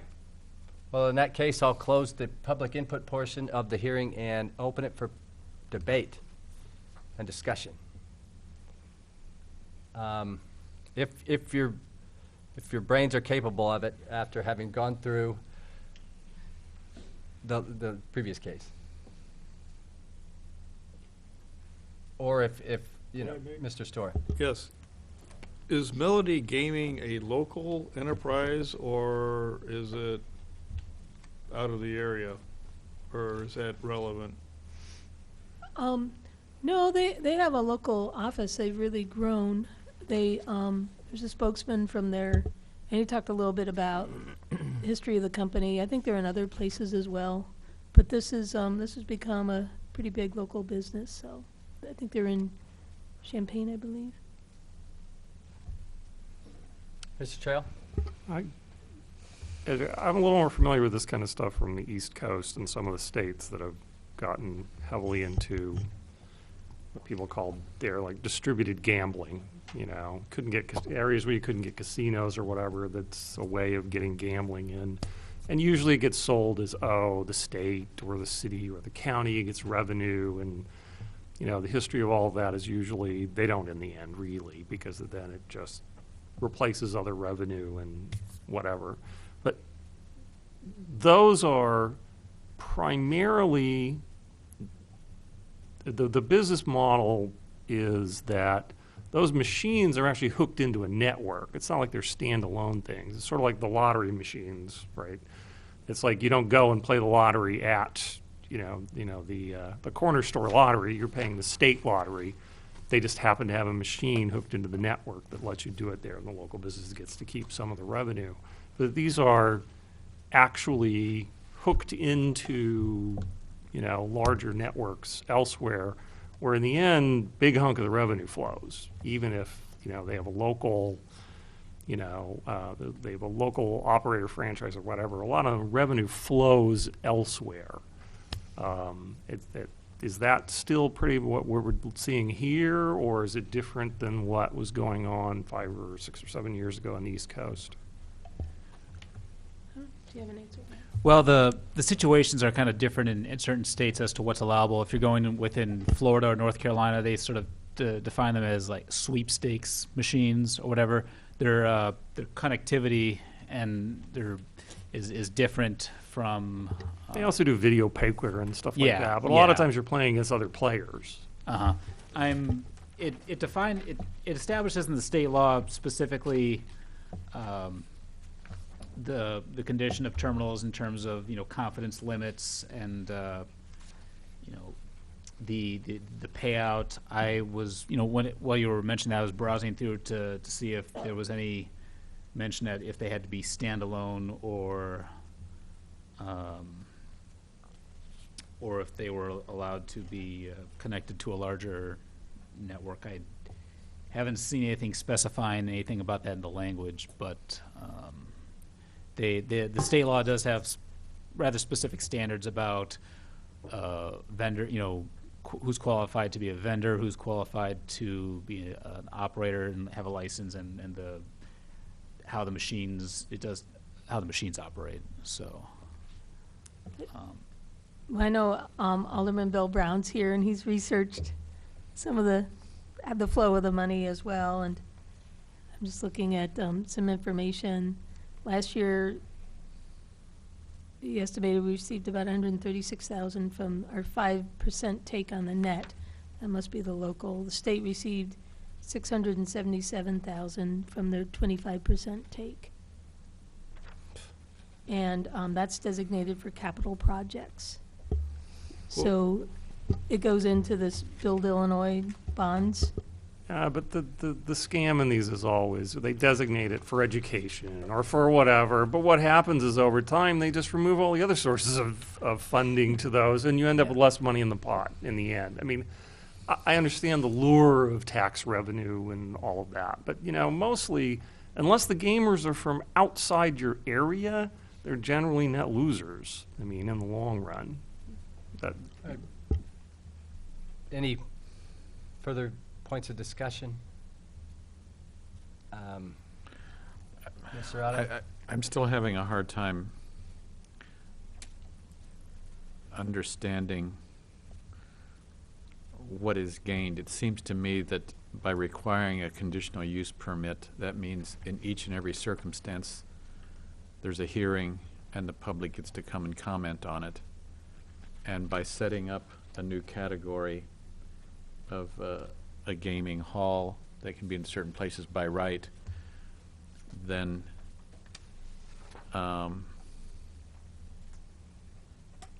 the growth of this is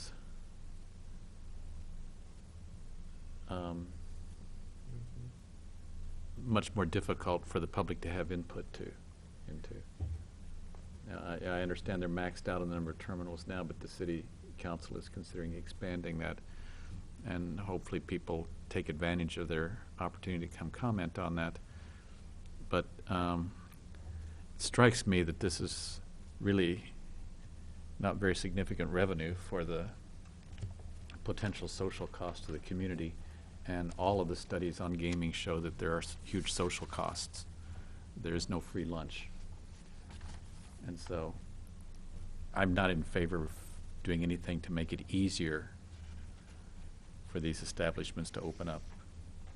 And I suspect also, I wasn't present, but I suspect that the camel under the net was, these are for, as this suggests, that the idea was that already established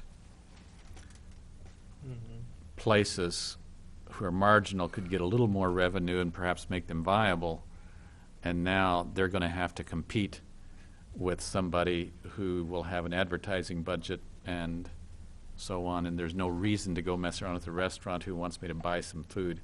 I can just go over here, and I'm pretty skeptical at this point. I have to think about this. Mr. Trail? Another quick. Are we seeing what people would call it, like the dry county? There's always, you can always tell when you're leaving a dry county because 10 feet outside there's 40 bars and liquor stores. I mean, is this because we're seeing that people are going to start opening these right outside city limits, and we want to provide a mechanism for letting them open under controlled circumstances inside the city? Is that part of what's going on here, or? I wouldn't say it's. I'm really trying to understand the by right part. Seems to me, if you create the separate category, it seems like partly why you would want to say, and this is clearly a category we want a conditional use permit for. But you're saying you wanted to, and I'm trying to understand that. Again, that's the most consistent, internally consistent recommendation in the table of use. But it says right here in the memo that this is something that the commission could consider a conditional use. You're well within the parameters of what would be the type of use you might want to impose conditions on. So. Mr. Hopkins? Remind me, conditional use is a specified set of conditions that actually doesn't come to the plan commission.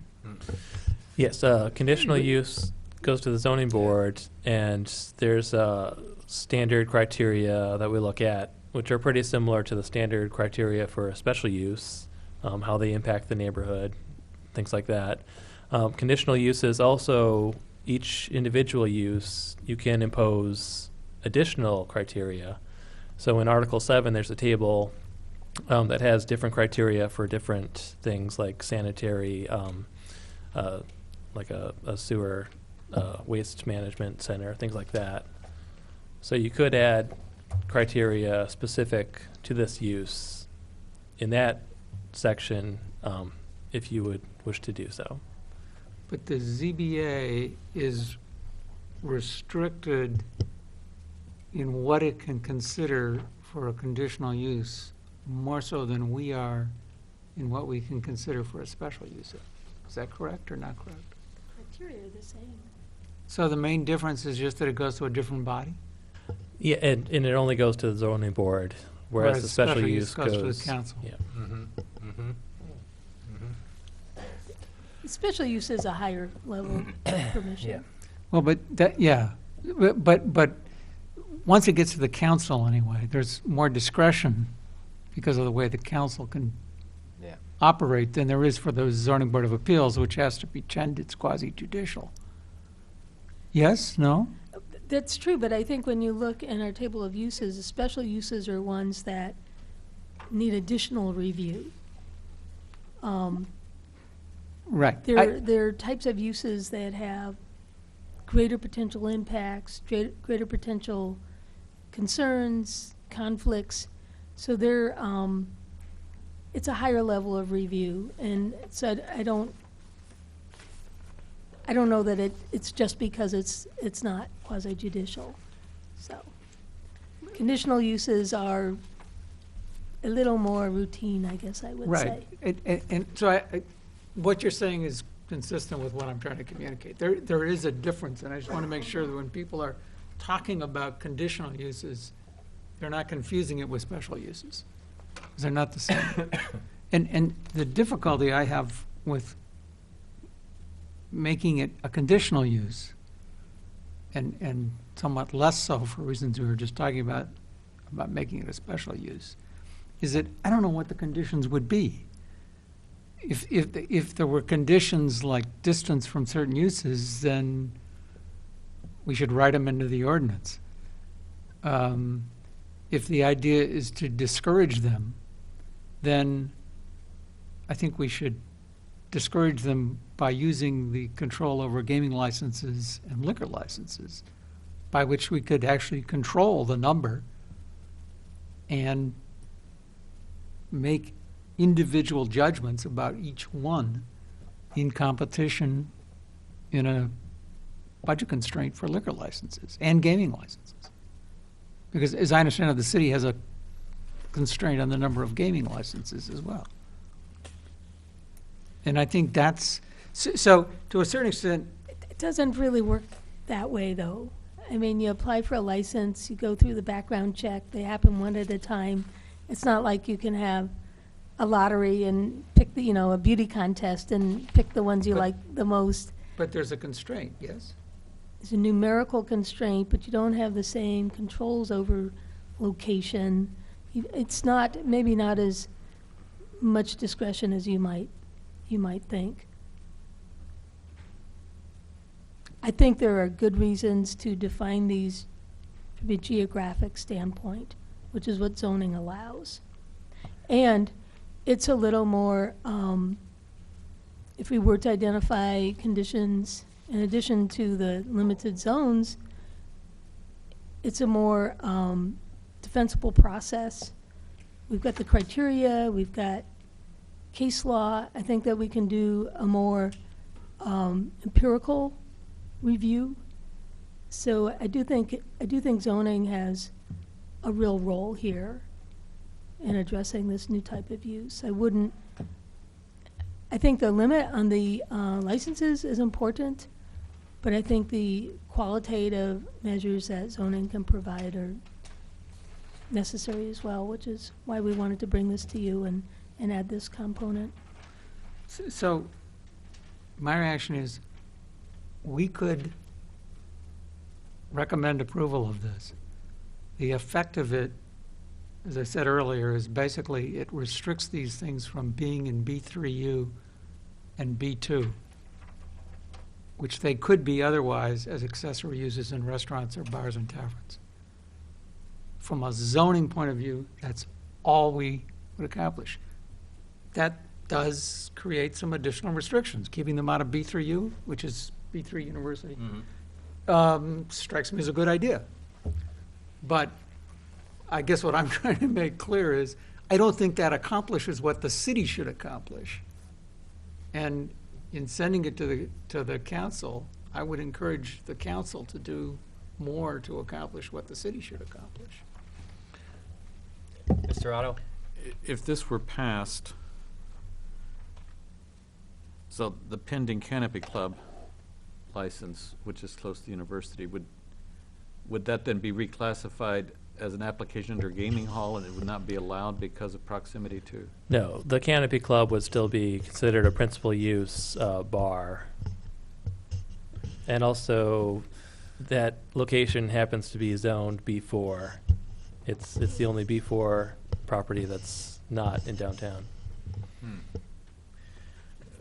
Yeah, I'm still really Gregory confused. Place, you couldn't put, yeah. you couldn't put this in Gregory Place, so that would be, it's some restriction there. But am I correct that they could get 5 video gaming machines in a restaurant in Gregory Place? Yes, that's correct. So all we're doing is saying that unless your food looks like it's served on tables and you have a kitchen and you serve alcohol other than in bottles or cans, you can locate in B3U and B2. If your liquor is in cans and bottles and your food is in a case wrapped in plastic, you can only locate in B3, B4, and B4E. The zoning ordinance says what it says, and that's all we're saying.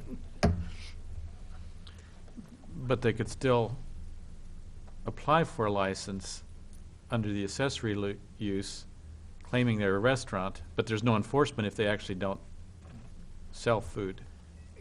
That's what I'm trying That's to the scenario figure I out, that in the end, if we don't enforce a distinction, that if you switch from food from a microwave to food in plastic wrap, that suddenly you've Gone from a restaurant to a gaming hall. gone from a restaurant to a gaming hall, and you can't be in B3E. You have Yeah, to move yeah. off Right. Gregory Place. But it's not clear to me that we've got a way to actually do that. I mean, we do, because we're defining a use, and we can require those uses to be controlled, and we can enforce those uses. So And the intention is that that's, it'd be a use violation okay, if, it'd be a use violation, but Yeah. how are you going to decide that it's a use violation? well, I think what we would do is take a look at square footage, look at the activity, look at the revenues, do all the other things we ordinarily do, Okay, not, uncommonly to decide, is this use A or use B? okay, and so when the council is deciding whether to assign, or actually it's the mayor, right? Or does the council have to approve the individual licenses? They Jamie, the mayor has allowed for hearings on licenses. Okay, That's under the city code that wasn't required, but that's the practice now. right, okay. So when somebody applies for a license, they will, A gaming license? a gaming license Or or a a liquor liquor license. license, Well, let's put it this way. When they apply for a gaming that's- license, but they have to also have a sure, liquor license, that it's going to be explained to them that in order to qualify in B3U or B2, you must maintain the primary use of restaurant. And the way we are going to judge that is we are going to evaluate your revenue on an annual basis. And it's got to be at least 50% food or something. It seems to me we have to tell people what, I think it's really one of my duties to determine what uses are in a way that is defensible if someone were to appeal that determination. right, So I would look for a number of indicators, and revenue would be one, but activity levels, square footage. I mean, there's lots of different things that can be done. I'd interview people and compile all that to say, your use has changed. so that's at the enforcement point. But I guess what I'm trying to get at is, at the beginning, because the license is discretionary, it doesn't make sense to me not to be specific about criteria that we think matter. That's on the Certificate of license side. occupancy is another time to tell people, this is your use that you're allowed to be, and this Right. is what that involves. Okay. Well, anyway, I think we could define it more precisely.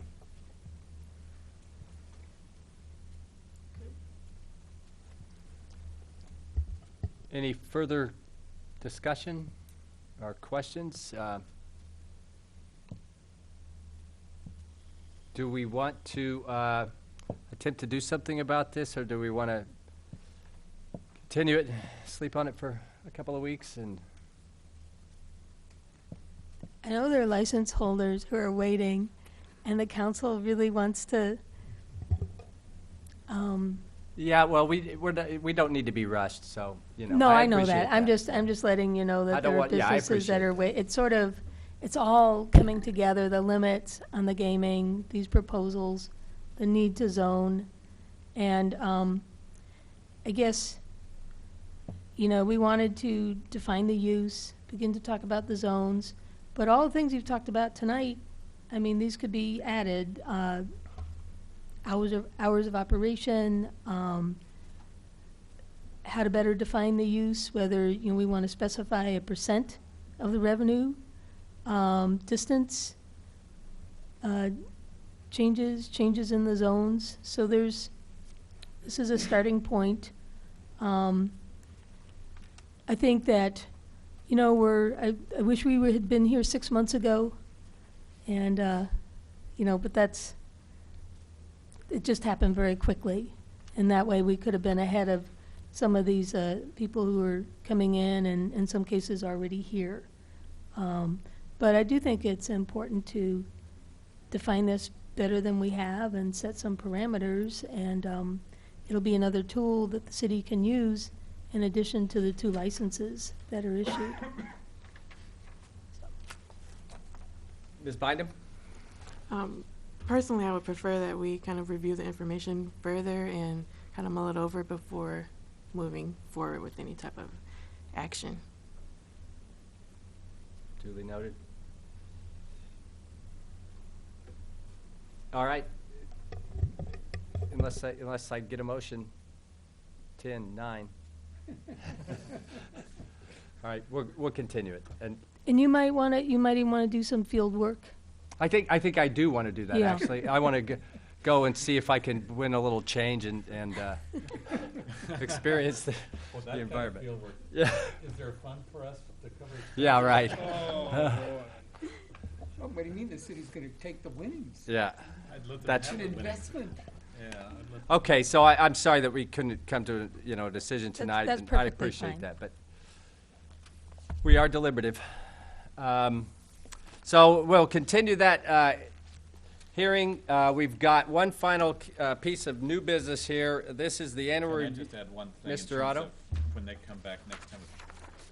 When you come back, I mean, when we revisit this, one of the things I'm interested in is some sort of language to create separation so we don't have an operator come in and rent 4 or 5 storefronts in a row.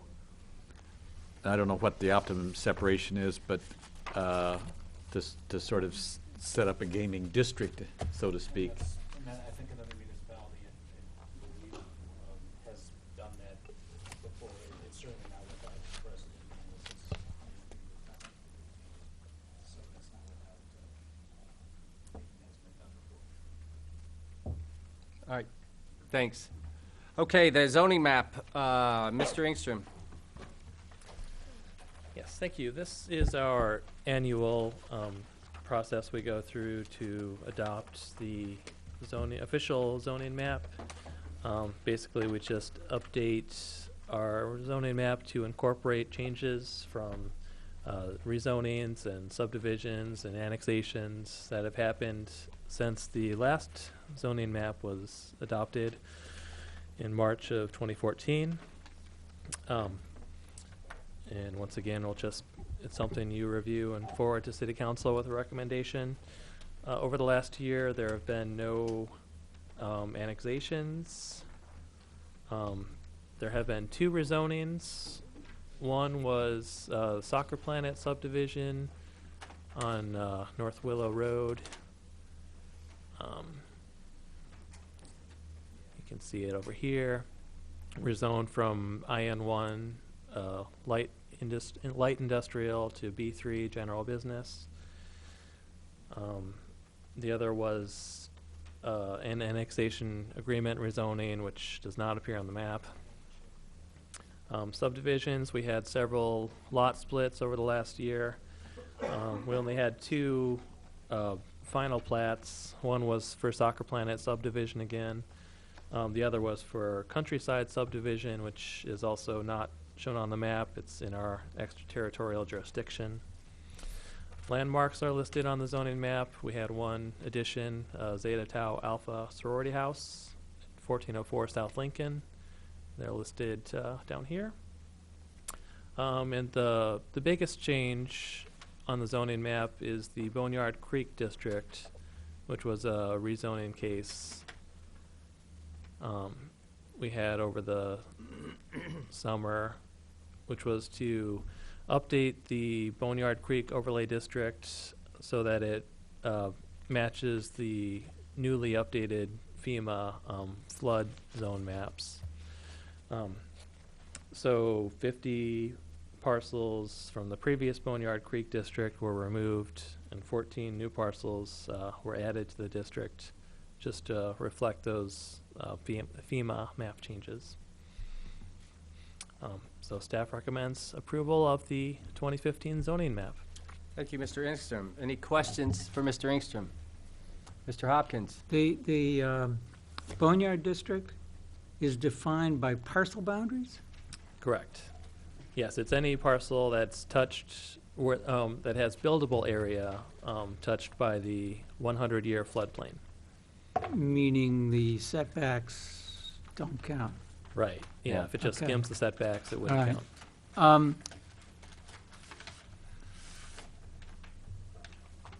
Okay.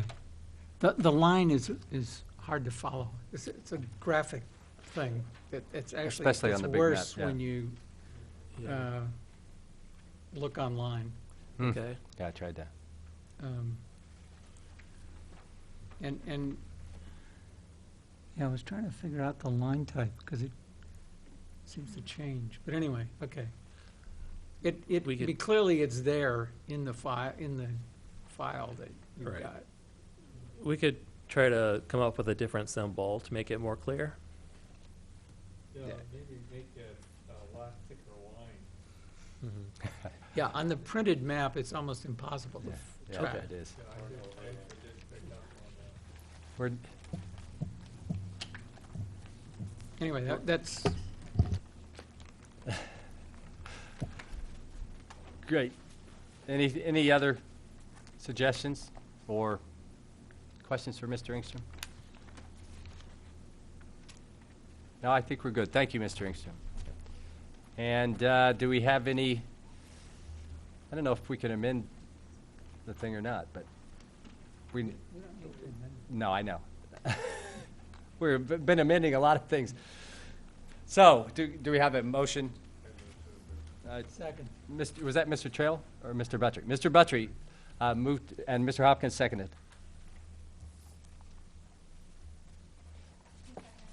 Mr. Hopkins. So whenever you're ready, get a roll call. Mr. Hopkins? Yes. Mr. Otto? Yes. Mr. Storr? Yes. Mr. Trail? Yes. Mr. Petrie? Yes. Ms. Bindum? Yes. And Mr. Fitch? Yes. Motion passes.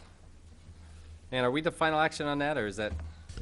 No, No. sir, that'll go to city council They do, okay. March 2nd, I believe. March 2nd. Okay, great. So, audience participation. Does anyone want to address the Plan Commission on anything that's on their mind? Within reason. The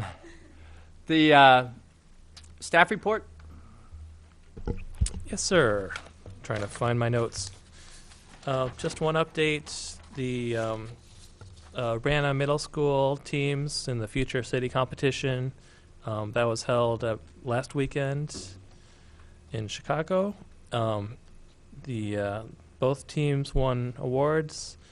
The Howardin City took third place and won the award for integrated highway design. And the Alamonia team took the award for best education enhancement. Excellent news. Ms. Tyler?